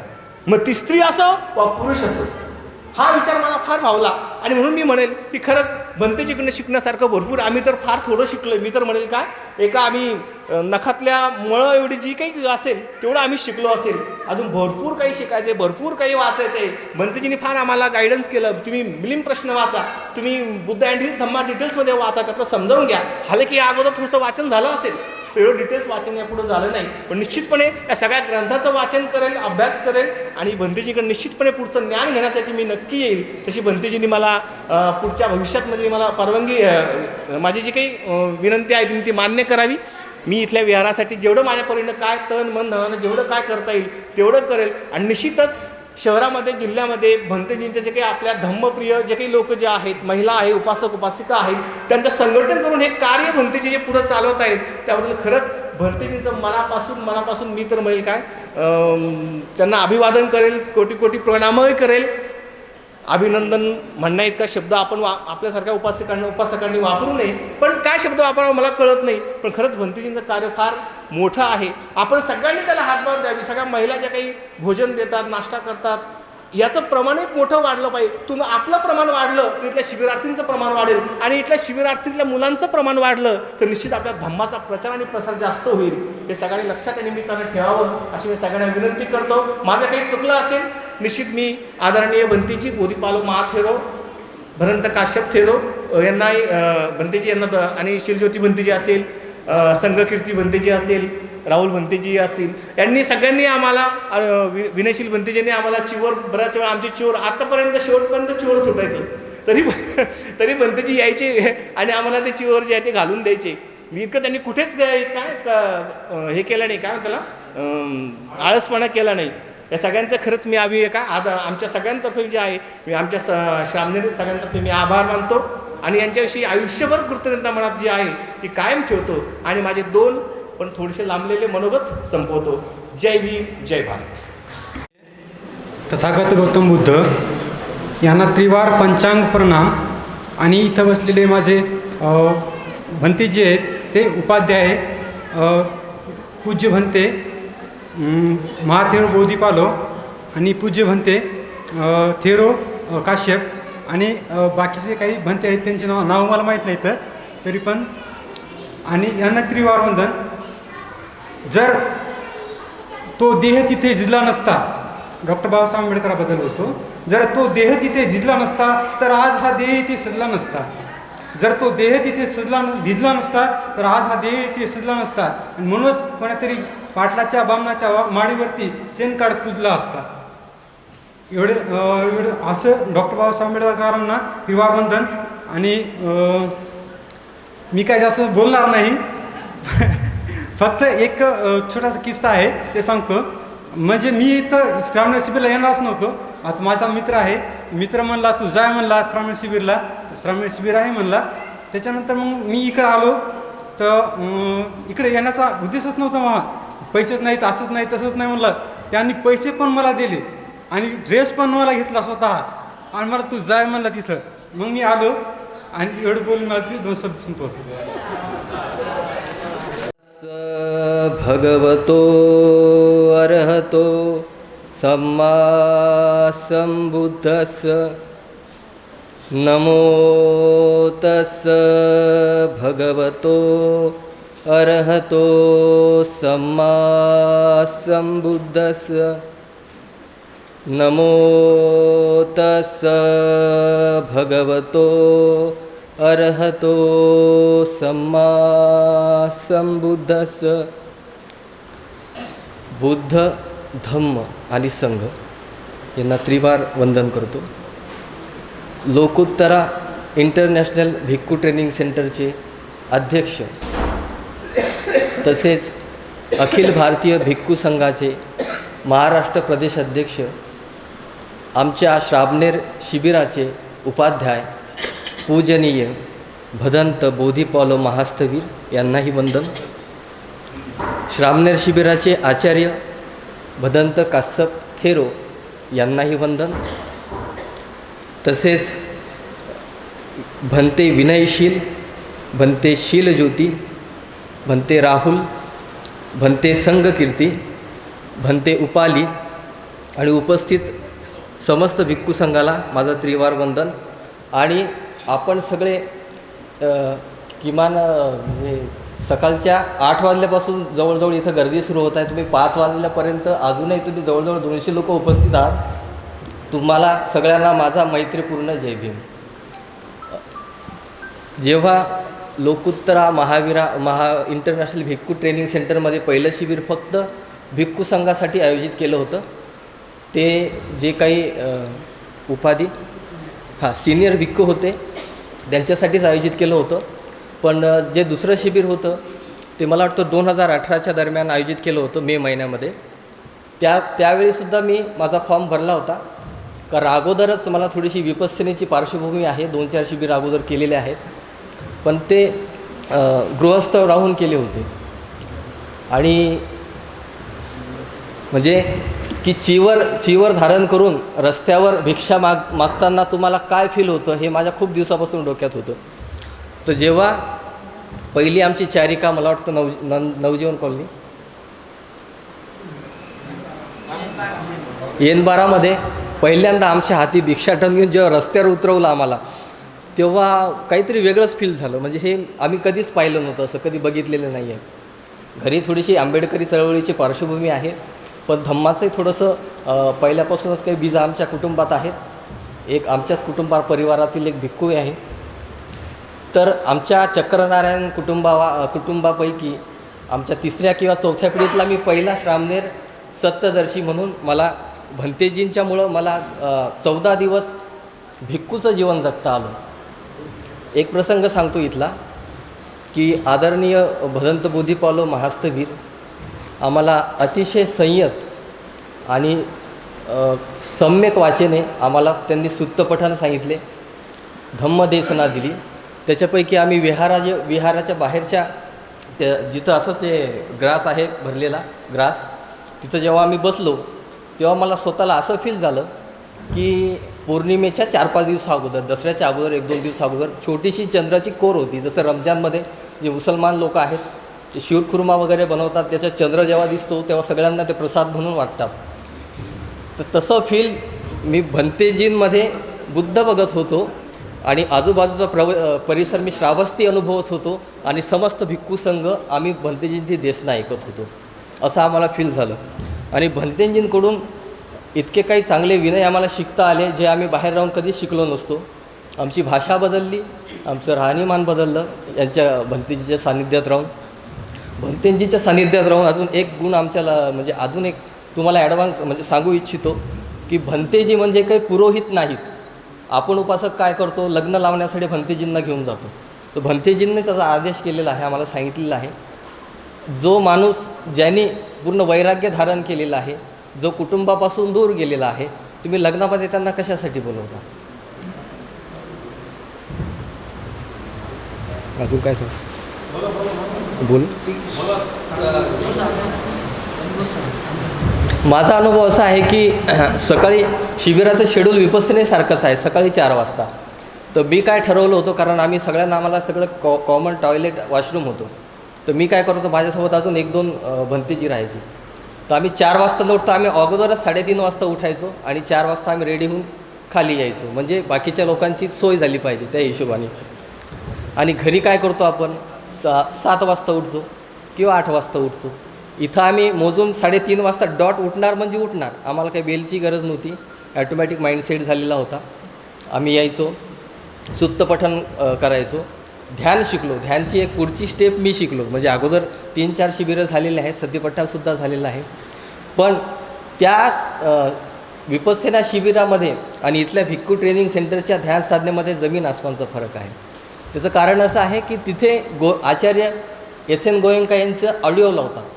इथं जिवंत उदाहरण भंते शीलज्योती थेरो यांच्या स्वतः जिवंत आवाजातून आम्ही अनुभूती घेतली. आवाजात अतिशय सुरेल आवाज आहे, ते तुम्हाला धम्मपदाची गाथा नंतर ऐकवतीलच.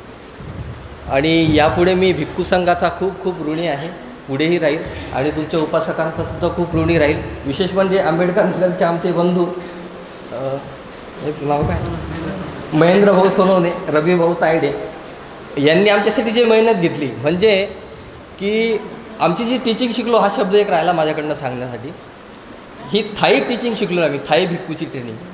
आणि हे कुठून आलेलं आहे, मिलिंद कॉलेजच्या नागसेनवनातील ऊर्जाभूमीतून ज्ञानभूमीतून एक तपस्वी भदंत बोधी पावलं महास्तवीर उच्च शिक्षण घेण्यासाठी जेव्हा थायलंडमध्ये जातात, 19 देश फिरतात, तरीसुद्धा त्यांचा कोणताही मोह नाही, निर्विकार भावना. ते तर कधी बाहेर विदेशात सेट होऊ शकले असते, बरोबर आहे. पण त्यांनी औरंगाबादाचे सेंटर का निवडलं हे मला आता त्याची प्रचिती होते आहे, मला खूप आनंद होतो आहे. आणि येणाऱ्या काळात मी तुम्हाला आवाहन करू इच्छितो किंवा मी स्वतः असा अनुभवतो, या भारताच्या असमानतात या निळ्या गगनामध्ये इथूनच बुद्धं शरणं गच्छामी हा जयघोष होणार आहे. भवतु सब्ब मंगलम, भवतु सब्ब मंगलम, भवतु सब्ब मंगलम.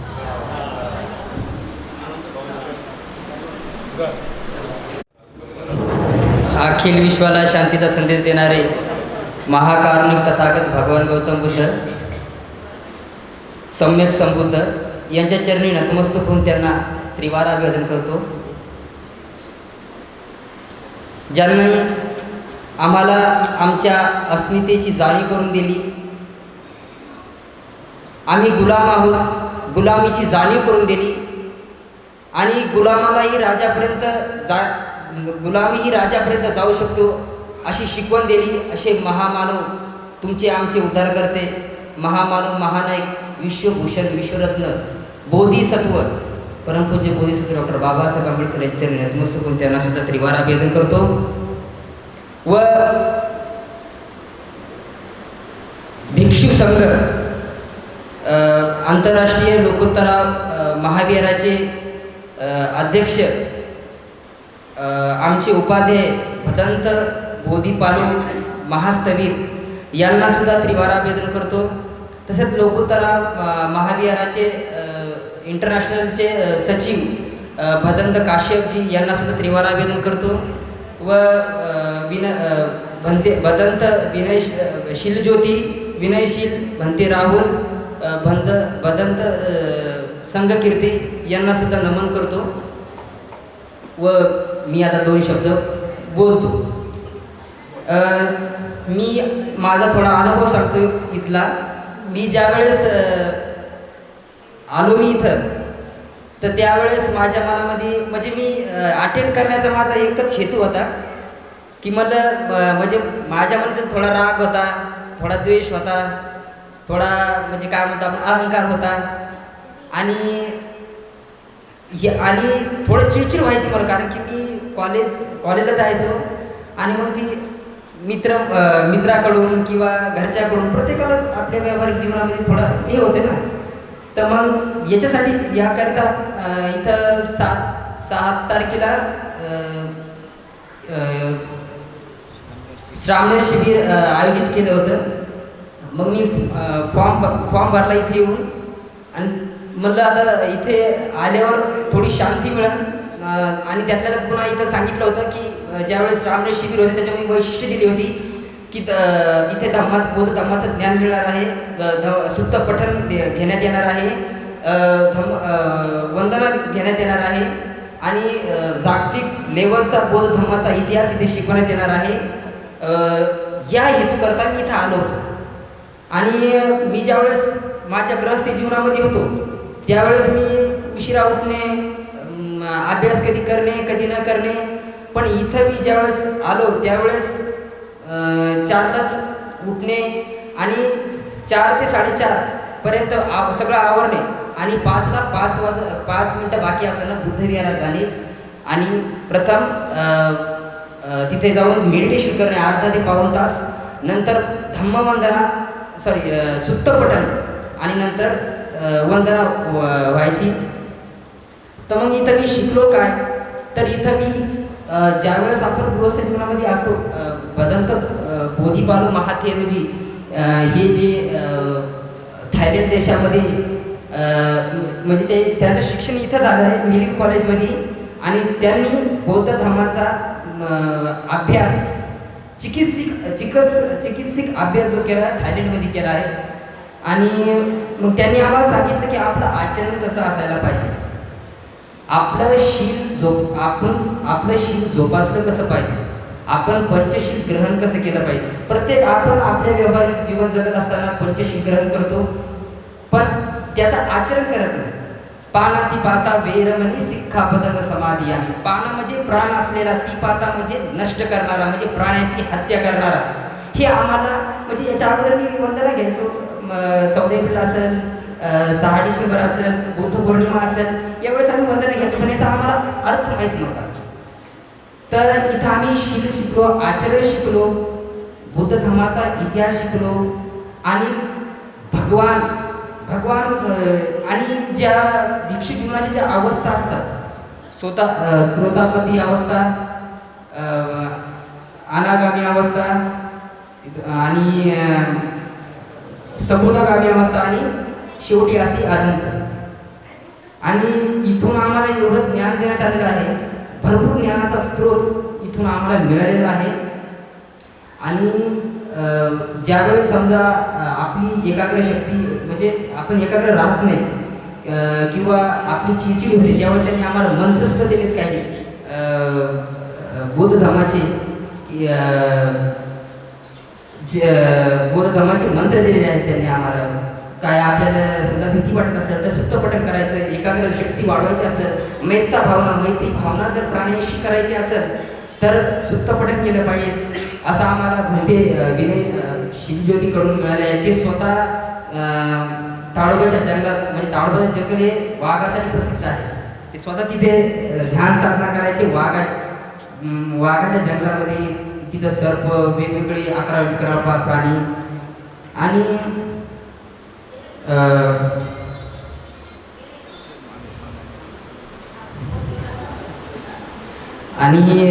बरंच काही इथं शिकायला मिळालेलं आहे. पुण्य प्रत्येक माणसाने जीवन जगत असताना पुण्य केलं पाहिजे, आपली दानपारमिता वाढवली पाहिजे. यामुळं आपल्यावर कुठलंही संकट येत नाही. मी याचा प्रत्यक्ष अनुभव ज्यावेळेस आम्ही चालिकासाठी जायचो त्यावेळेस आणि सर्वात प्रथम म्हणजे मी एवढा खुश झालो, एवढा अंतःकरणातून खुश झालो की इथल्या औरंगाबादकरांच्या मनात बौद्ध धर्माची काय श्रद्धा आहे.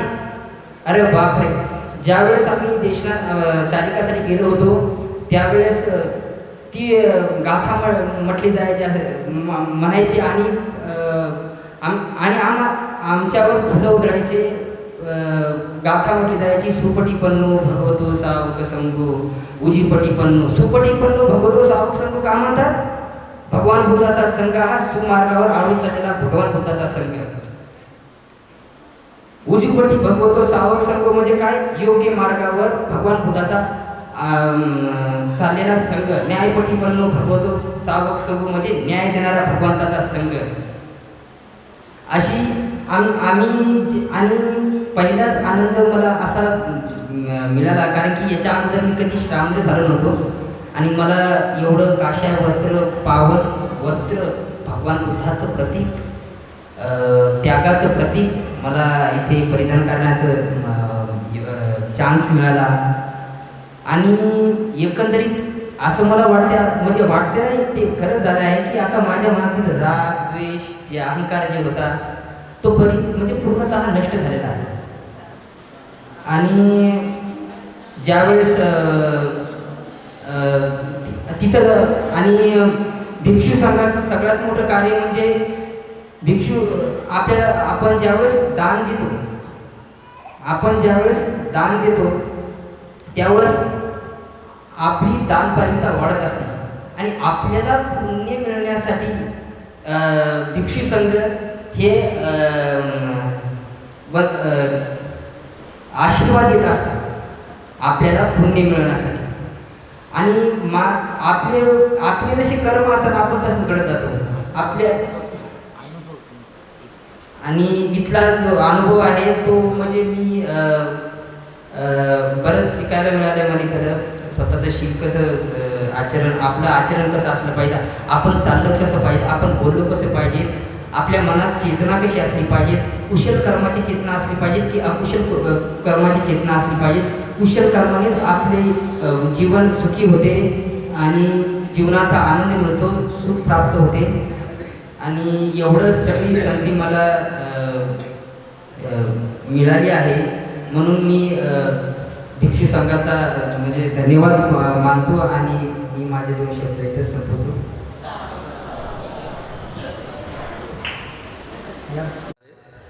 तथागत महाकारुणिक गौतम बुद्ध, बोधिसत्व डॉक्टर बाबासाहेब आंबेडकर.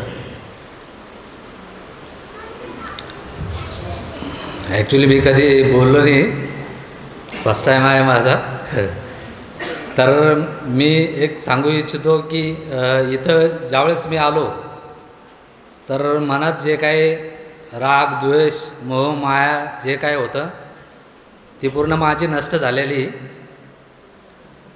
आणि सर्वात प्रथम मी भिक्खू संघांना मी त्रिवार वंदन करतो की त्यांचं खरोखर योगदान आहे. जे काही योगदान त्यांच्यापासून आम्हाला जे भेटतं आहे हे खूप मोठी पुण्याची गोष्ट आहे. हे कुठल्याच जगामध्ये भेटणार नाही. आणि जगामध्ये सर्वात श्रेष्ठ धम्म जे असेल तर बुद्ध धम्म आणि संघ. या जगामध्ये या बुद्ध धम्म संघाशिवाय दुसरा कुठलाच पर्याय नाही जगाला. तर हर माणसाला अगर जीवन अगर योग्य भेटेल तर ते बुद्ध आणि धम्म संघातूनच भेटेल. बाकी कुठल्याही धर्मात भेटणार नाही. आणि सर्वात महत्त्वाची गोष्ट ॲक्च्युली घरच्यांची आपल्याला परवानगी पाहिजे. शिबिरात अगर योगदान घ्यायचं असेल तर सर्वांना बोलून चालून यायला पाहिजे, तरच आपल्याला प्राधान्य भेटेल. आणि हालाकी खूप सांगायला पाहिजे पण ॲक्च्युली मी आणखी काही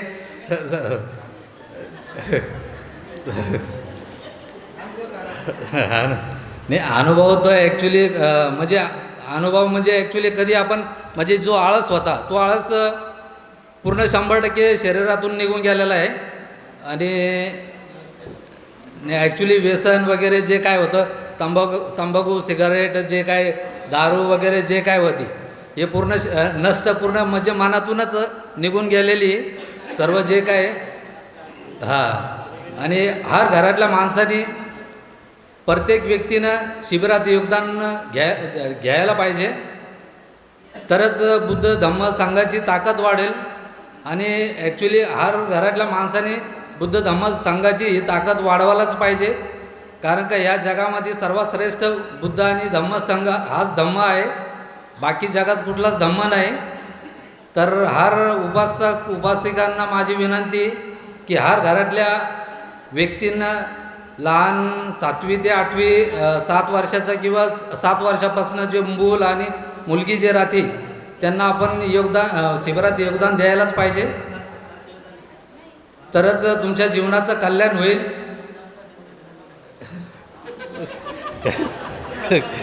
काय हां नाही जाऊ दे, ते कशाला सांगता नका.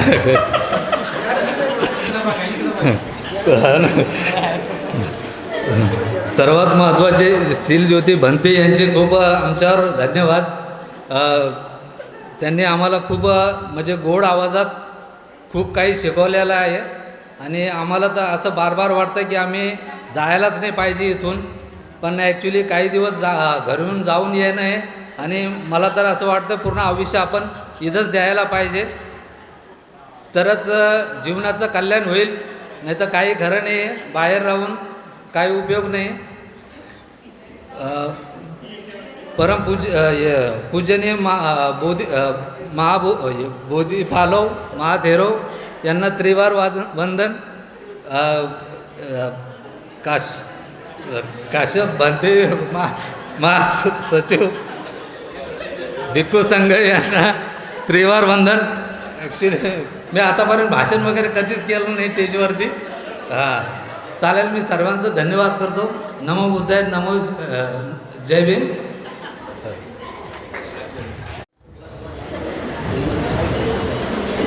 भगवान बुद्ध यांना तिरवार अभिनंदन. डॉक्टर बाबासाहेब आंबेडकर यांना तिरवार अभिनंदन. तसेच आपले भंतेजी संपूर्ण यांना तिरवार अभिनंदन. तसंच माझं नाव दीपक भास्कर अवचार, सामनेर नाव दीपंकर. तर मी 150 किलोमीटरवरून इथं आलो आहे. तर मला खूप राग यायचा, असा एकदम राग यायचा, मी खूप रागायचो. मी बिगारी काम करतो किंवा मिस्त्री काम करतो मी. आणि घरी एकदम चिडचिडपणा करायचा, एकदम रागवायचं. मी 3 कोर्स केले विपश्यना, त्यासाठी कामधंदे सोडून सनी म्हटलं काहीतरी शांतता भेटेन. 3 कोर्स केले आणि एक सेवा दिली. मला असं वाटलं इथं जाऊन सनी एक वेळेस आपण चिवर घेऊन अंगावरती भगवान बुद्धाचं शांतीचं प्रतीक चिवर घेऊन सनी पाहू एक वेळेस काय आपल्यामध्ये काय बदल होतो आहे. ते बदल पाहायचा की काय होतं आपल्याला चिवर घेऊन सनी. तर मला असं वाटलं, खरंच अनुभवलं की चिवर हे एकदम शांतीचं प्रतीक आहे. मी शांत झालो, माझं मन शांत झालं एकदम. असं आता सर्व जणीच्यामध्ये सगळं शिकलेलं आहे. मी 12वी नापास आहे आणि सगळे पळ काढताय. पण मला पण असं वाटत होतं की मी पण जाऊ का, बाहेर जाऊ का. बोलायचं नाही, बोलायसाठी यायला तर जीव घाबरतो. मला पण असं वाटायचं की मी बाहेर जाऊ, पळून सनी बाहेर जाऊ. पण म्हटलं आज जर पळून गेलो तर नंतर कधीच बोलू शकत नाही. मी आज जर पळून बाहेर गेलो तर मी कधीच बोलू शकत नाही. एवढं बोलून मी माझे 2 शब्द संपवतो. जय भीम. परमपूज्य बोधिसत्व डॉक्टर बाबासाहेब आंबेडकर यांच्या विचारांना, प्रतिमांना मी त्रिवार वंदन करतो. पूजनीय भिक्खू संघाला त्रिवार वंदन करतो. सगळे आपलं मनोगत सांगतायत. मलाही मनोगत सांगण्याचा मोह काही आवडत नाही. वेळ बराचसा झालेला आहे, मला त्याची पूर्ण कल्पना आहे. परंतु काही गोष्टी बोलल्याशिवाय मन मोकळं होत नाही, म्हणून मी माझा एक छोटासा प्रयत्न करत आहे. लोकोत्तरा महाविहार तसेच आंतरराष्ट्रीय भिक्खू ट्रेनिंग सेंटरचे अध्यक्ष पूजनीय भिक्खू बोधीपालोजी महास्थवीर, सचिव पूज्य भिक्खू कश्यपजी, पूजनीय भिक्खू संत. सामूहिक शिबिराचा मॅसेज लोकोत्तरा ग्रुपवर बघितला 4 ऑक्टोबरला. जसाही मी मॅसेज बघितला आणि मी माझं नाव त्याच्यामध्ये रजिस्टर केलं, फॉर्म भरला. त्याच्यात वयाची 8 होती, माझं वय 52 वर्ष पूर्ण आहे, पण त्याच्यामध्ये वयाची आताशी लिहिली होती की 20 ते 50 वर्ष. तरी म्हणलं चला भरून बघावं फॉर्म, म्हणून मी फॉर्म भरला आणि मला संध्याकाळी मेसेज पण आला की तुमचं सिलेक्शन झालेलं आहे. मला जरा शंका होती, तरी मी 7 तारखेला पूजनीय बोलते कश्यपजी यांना फोन केला की माझा नंबर लागलेला आहे. तर ह्या शिबिरामध्ये सहभागी होण्यासाठी मी विपश्यनाचं शिबिर पण केलेलं आहे, आधी श्रावण शिबिर पण केलेलं आहे, पण हे आंतरराष्ट्रीय भिक्खू ट्रेनिंग सेंटर असल्यामुळे इथे काहीतरी विशेष मला मिळेल ह्यामुळे मी इथं आलेलो आहे. तर इथं आलेलं असताना की मी पूजनीय म्हणते बोधी बालूजी महास्वामी यांना 15 वर्षापासून ओळखतो, भिक्खू संघाच्या संपर्कात आहे. परंतु ह्या शिबिरामध्ये सहभागी होण्यासाठी मी इथे आलो आणि मला अनुभव इथला असा आला की मी सुरुवातीला माझं नाव सांगतो, श्रामनेर सुदत्त, माझं पूर्वाश्रमीचं नाव शिवाजी नारायणराव वाघमारे. मी PS कॉलेज ऑफ इंजिनिअरिंगमध्ये सिव्हिल विभागामध्ये काम करतो.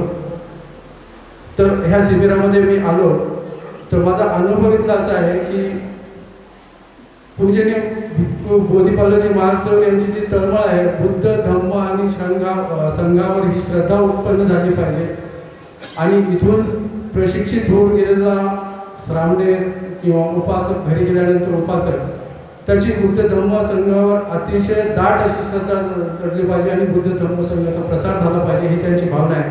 जेव्हा मी इथे ट्रेनिंगला होतो तेव्हा दररोज भंतेजी आम्हाला विचारत होते तुम्ही कसे आहात, तुमची तब्येत ठीक आहे की नाही, तुमचं जेवण वगैरे व्यवस्थित होते की नाही, नाश्ता वगैरे व्यवस्थित होते की नाही, झोप लागते की नाही, या सगळ्या गोष्टी सांगत होते. आणि आमचे जे काही प्रश्न होते, आमच्या काही शंका समाधान होते ते इतकं व्यवस्थितपणे आम्हाला समजून सांगत होते की मी विपश्यनाचं शिबिर केलं असल्यामुळे तिथे एकतर्फी म्हणजे गुरुजींचे जे प्रवचन होते ते एकतर्फी होते. परंतु इथे मनात आपल्या ज्या शंका आहेत त्या प्रत्यक्ष भंतेजीशी म्हणजे प्रश्न विचारून भंतेजींनी प्रत्येक शंकेचं आमच्या निरसन केले आणि आमचा बुद्ध आणि धम्म संघावर म्हणजे श्रद्धा अजून वाढली आहे. आणि आम्ही आमच्या जीवनामध्ये असलेला राग, द्वेष, क्रोध, मोह, मत्सर, अहंकार, ईर्ष्या ह्या कमी होण्याचा आम्ही प्रयत्न केला आहे. इथे येऊन आम्ही आमची दान पारमी वाढवण्याचा पण प्रयत्न केला आहे. आणि मी भंतेजींचं विशेष म्हणजे ऋणात राहू इच्छितो की भिक्खू संघांनी हे ट्रेनिंग व्यवस्थित होण्यासाठी खूप खूप श्रम घेतले. तसेच ज्या ज्या उपासिकांनी इथे भरपूर अशी सेवा दिली, बुद्ध धम्म संघावर त्यांची श्रद्धा अटळ आहे आणि ही श्रद्धा वाढण्यासाठी ज्यांनी इथे मदत केली आणि हे प्रशिक्षण यशस्वी करण्यासाठी ज्यांनी मदत केली त्या सर्वांच्या मी ऋणात राहू इच्छितो. आणि आपल्याला माझी विनंती आहे की जेव्हा इथे प्रशिक्षण होईल तेव्हा आपण प्रत्यक्ष भंतेजीच्या सहवासात राहून भंतेजीची तळमळ काय आहे आणि ते बुद्ध धम्म संघावर श्रद्धा अटळ अशी होण्यासाठी किती मेहनत घेतात त्याची मला प्रचिती आली. पुन्हा एकदा मी भिक्खू संघाच्या सदैव ऋणात राहू इच्छितो आणि आपल्या सर्वांच्या प्रती मंगल कामना करून मी थांबतो. काश्यपजी थेरो आणि संपूर्ण वंदनीय भिक्षू संघ, उपस्थित सर्व माता भगिनी, सन्माननीय उपासक उपासिका, माझं नाव इथलं प्रवजित नाव आहे रोहन आणि माझं मूळ नाव आहे रमेश इंगळे. तर बऱ्याच दिवसापासून माझी इच्छा होती की प्रत्यक्षात हे प्रशिक्षण आपण घेतलं पाहिजे. भिक्षू जीवन कसं असतं, कसं आचरणात आणलं जातं, धम्म कसा प्रत्यक्षात त्याचा जीवनात कसा वापर होतो हे शिकता आलं पाहिजेत. तर बऱ्याच दिवसानंतर हा योग मला आला. जसा आपण जाताना येताना एखाद्या दुकानात मिठाई चांगली बघतो,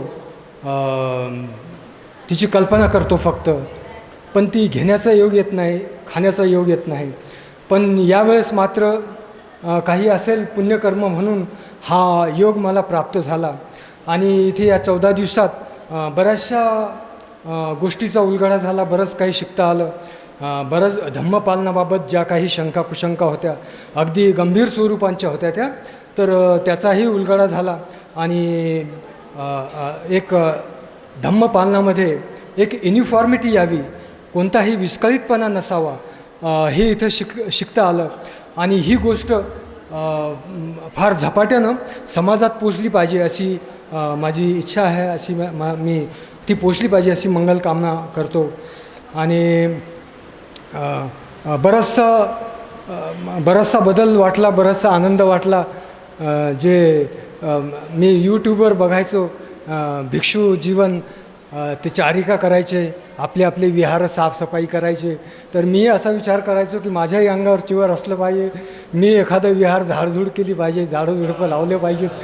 तर मला ज्यावेळेस भंतेजी आम्हाला आदेश द्यायचे की आता हे वर्किंग पिरियड आहे, तुम्ही इकडे जा, अर्धे इकडे जा, हे काम करा, तेव्हा मला फार उत्साह वाटायचा आणि प्रत्यक्षात ते स्वप्न पूर्ण झाल्यासारखं वाटून फार आनंद वाटायचा. मी जास्त वेळ घेत नाही, इथेच थांबतो. धन्यवाद. 14 दिवसाच्या मुलाला बोलता येते का काही? नाही बोल. पण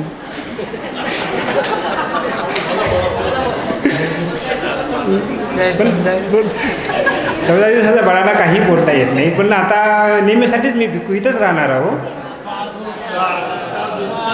जे माझे आईवडील बुद्ध धम्म संघ आणि माझे उपाध्याय आणि माझे आचार्य जे मला शिकवतील ते मी तुम्हाला नक्की सांगेन.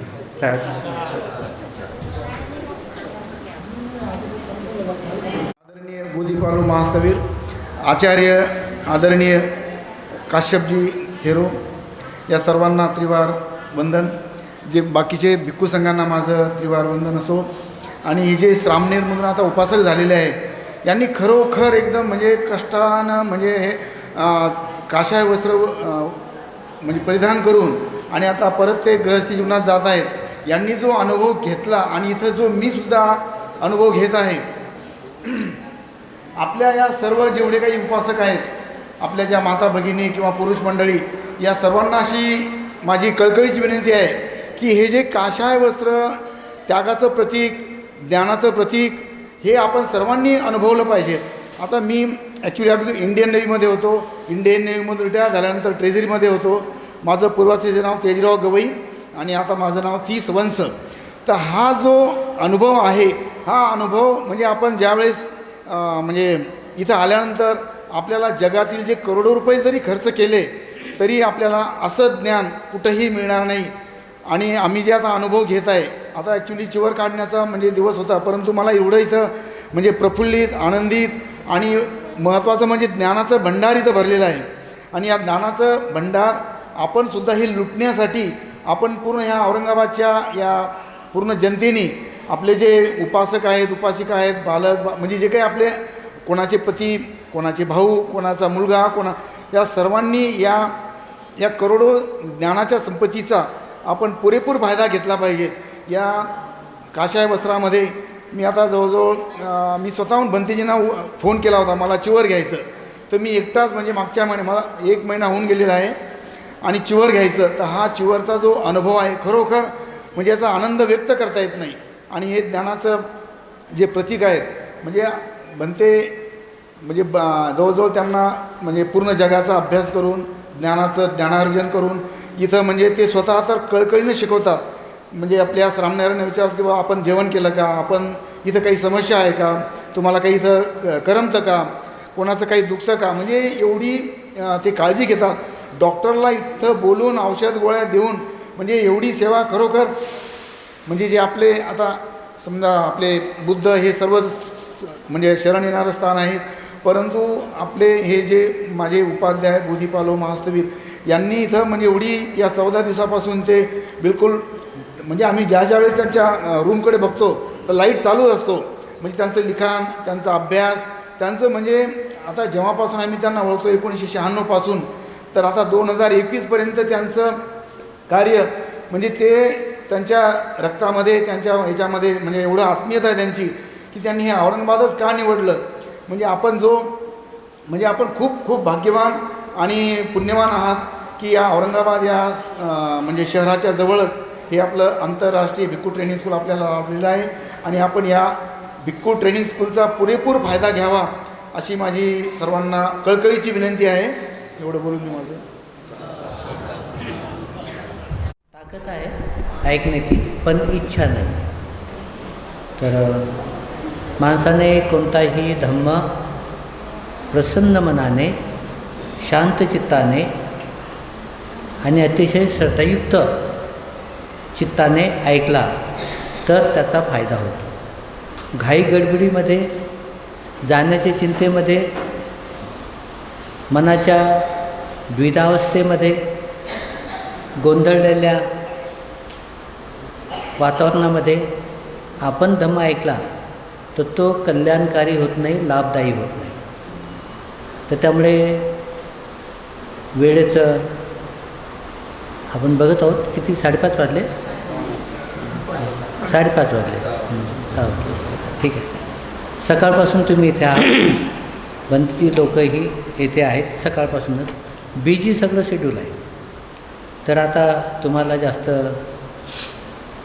बसवणं, तुमची सहनशीलतेची क्षमता पाहणं ते काही उचित वाटत नाही. आजचा तसा पौर्णिमेचा दिवस आहे आणि पौर्णिमेचे आपले कार्यक्रम होतात. सकाळपासून जास्तीत जास्त 4 वाजेपर्यंत, 4:30 वाजेपर्यंत आपण फ्री होतो. पण आज जास्तीचेच वेळ पुढे गेला आणि आपण आता थोडक्यामध्येच हा कार्यक्रम आटोपता घेत आहोत. हा कार्यक्रम यशस्वी करण्याच्या पाठीमागं जो उद्देश आहे, जे कारण आहे ते म्हणजे कोविड या रोगाचे जवळपास 2 वर्ष आपण दहशत, भीती आणि चिंता या अवस्थेमध्ये 2 वर्ष घालवली. 2 वर्ष आपले वाया गेले. त्यामुळे जे काही बौद्ध धर्माचे प्रचार प्रसाराचे जे काही कार्यक्रम होते ते सगळे ठप्प झाले होते. लोकांमध्ये बुद्ध धम्म संघाबद्दल एक नवचैतन्य उत्पन्न व्हावं म्हणून हे आवर्जून सामनेर शिबिर आयोजित केलं. भिक्खू लोकांचेही वर्षवासाचा कालावधी या ठिकाणी आयोजित केला आणि त्याला आपण सर्व लोकांनी अतिशय उत्कृष्ट असा प्रतिसाद दिला. तुमच्या सर्वांच्या या दानामधून, त्यागामधून, श्रद्धेमधून, वेळेमधून हे कार्यक्रम, हे शिबिर संपन्न झालं. तर या शिबिराचं सर्व श्रेय भंतेजीला नाही जात, विहाराला नाही जात, या विहाराच्या कमिटीला नाही जात. कोणाला जातं? तुम्हा सर्वांना जातं. तुमच्यामध्ये ही श्रद्धा नसती, हे त्याग नसतं, ही दानभावना नसती, बुद्ध धम्म संघाबद्दल मंगल मैत्री नसती, तर कदाचित एवढ्या यशस्वीपणे हे शिबिर झालं असते की नाही याबद्दल शंका उत्पन्न झाली असते. पण तशी शंका उत्पन्न नाही झाली. जो संकल्प होता अतिशय यशस्वीपणे चांगल्या प्रकारे पार पाडला आणि ते तुमच्या मदतीनं, सहकार्यानं आणि सहाय्यानं. धम्माचा प्रचार प्रसार व्हावा हे ध्येय भिक्खू संघ, भिक्खुनी संघ, उपासक संघ आणि उपासिका संघ यांचं ध्येय असतं आणि ते ध्येय पूर्तीसाठी आपण सांघिकपणे विचार विनिमय करून एकमेकाशी समन्वय साधून असे कार्यक्रम आपण आयोजित करत असतो आणि सर्वांच्या सहकार्याने असे कार्यक्रम संपन्न होत असतात. तर शहरातील विविध भागातील आमचे सर्व श्रद्धावान उपासक उपासिका, विहार तेथील भिक्षुगण आणि त्या विहाराशी जोडलेले सर्व दानी लोक यांचेही सहकार्य आहे, यांची मदत आहे. त्यामुळे हे कार्यक्रम यशस्वी झाला, संपन्न झाला. तुमच्या श्रद्धेचं, तुमच्या दानाचं, तुमच्या मेहनतीचं अनुमोदन करण्यासाठी, तुमच्या श्रद्धेला प्रमाण मानून हे सर्वजण भिक्खू संघामध्ये, सामनेर संघामध्ये सहभागी झाले होते. त्यांना चिंता नव्हती. आपण घरी खूप खातो, यथेच्छ खातो, चांगले चांगले स्वादिष्ट पदार्थ खातो, चांगलं भोजन करतो, पण आपण दीक्षा घेतल्यानंतर आपल्याला काय खायला मिळेल, कसं मिळेल, कोण देईल, किती देईल याची चिंता यांना अजिबात वाटली नाही. त्याचं कारण तुमची श्रद्धा. ते अनुभवतात. औरंगाबाद शहरामधील उपासक उपासिका किती श्रद्धावान आहे.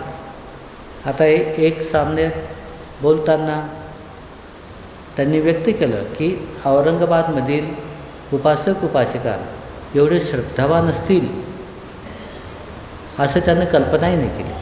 पण ज्यावेळेला ते अनुभवलं तर त्यावेळेला त्याला शब्दामध्ये सुद्धा सांगता येणार. हे अनुभव असतात. म्हणून अनुभवाअंतीच अंतिम सत्य माणसाला कळतं. तर अनुभव घेण्यासाठी सर्वांनी कसं असलं पाहिजे, तत्पर असलं पाहिजे, तयार असलं पाहिजे, आलं पाहिजे, पाहिलं पाहिजे, अनुभव घेतला पाहिजे आणि जे चांगलं असेल त्याचं समर्थन केलं पाहिजे, त्याचा प्रचार प्रसार केला पाहिजे. तर आपण सर्वजणांनी या गोष्टीसाठी सहकार्य केलं तर खूप तुमचं हे पुण्य आहे. आता सामनेर शिबिर संपन्न झालं. येथे भिक्खू ट्रेनिंग सेंटर स्थापित झालं. काही होतकरू महिलांमध्ये अशी चेतना आहे, अशी भावना आहे की भिक्षुणी ट्रेनिंग सुद्धा चालू झालं पाहिजे.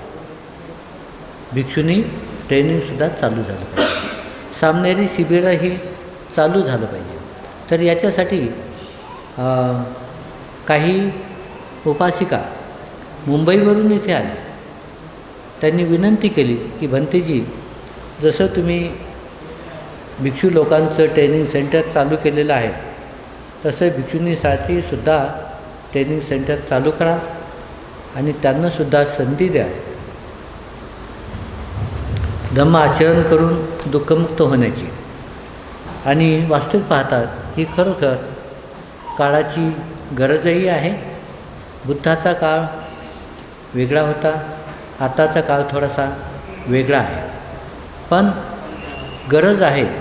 जसं भिक्खूंसाठी ट्रेनिंग दिलं जातं, भिक्खूंसाठी प्रशिक्षण दिलं जातं, तसं भिक्खुनीसाठी सुद्धा म्हणजे महिलांसाठी सुद्धा त्यांना ट्रेनिंग दिल्या जावं अशी एक मागणी आहे समाजाकडून. तर आपण सर्वांनी या गोष्टीवरती चिंतन मनन करावं आणि भिक्षुणी ट्रेनिंग सेंटर स्थापित करण्यासाठी जे काही तुमचं मार्गदर्शन असेल, जे काही तुमचं विचार असतील, जे काही तुमचं सहकार्य असेल ते तुम्ही शेअर करावं आणि योग्य विचार विनिमय करून काय निर्णय घ्यायचा तो भिक्खू संघ घेऊ शकेल. तर निश्चितच जी मागणी समाजामधून पुढं आलेली आहे, अनेक शहरामधून अनेक उपासक उपासिकांकडून भिक्खुनी सेंटर स्थापन व्हावेत आणि त्यासाठी भिक्खू संघाची मदत त्यांना हवी आहे. तर या गोष्टीचा निश्चितच भिक्खू संघ विचार करेल. विचार विनिमय जे काही ज्येष्ठ भंतेजी आहेत त्यांच्या मीटिंगमध्ये होईल आणि त्याच्याबद्दल निर्णय घेण्यात येईल. तर तुम्ही सर्व लोकांनी धम्म प्रत्यक्ष जीवनामध्ये उतरवण्यासाठी, आचरण करण्यासाठी तयार व्हावं. तुमच्याही वाट्याला या पुण्याचा साठा आल्याशिवाय राहणार नाही. तर आपण सर्व उपासक उपासिका यांनी धम्माचा प्रचार प्रसार करण्यासाठी वेळेचं योगदान, दानधर्म आणि आपला बुद्धिमत्ता, आपली श्रद्धा हे आपण विकसित करावी आणि भिक्खू संघ, भिक्खुनी संघ यांच्यासोबत उपासक आणि उपासिका संघ यांनी मिळून धम्माचा प्रचार प्रसार करावा आणि जीवनाचं महान पुण्य संपादन करावं अशी तुमच्याकडून अपेक्षा करत आहे आणि सर्वांच्या प्रती मंगल कामना करत आहे की आपण जीवनाचं महान पुण्य हे आपण संपादन करावं. मनुष्य जीवनाची जे काही उच्चतम ध्येय, उच्चतम संकल्प, उच्चतम जे काही आपला विचार दुःखमुक्तीचा, निर्वाण प्राप्तीचा, अर्हतपद प्राप्तीचा तो मिळवण्यासाठी सर्वांनी प्रयत्नशील असावं अशी मंगल कामना करून सर्वांना भिक्खू संघ शुभाशीष देत आहे. हात जोडून शुभाशीष ग्रहण करायचे.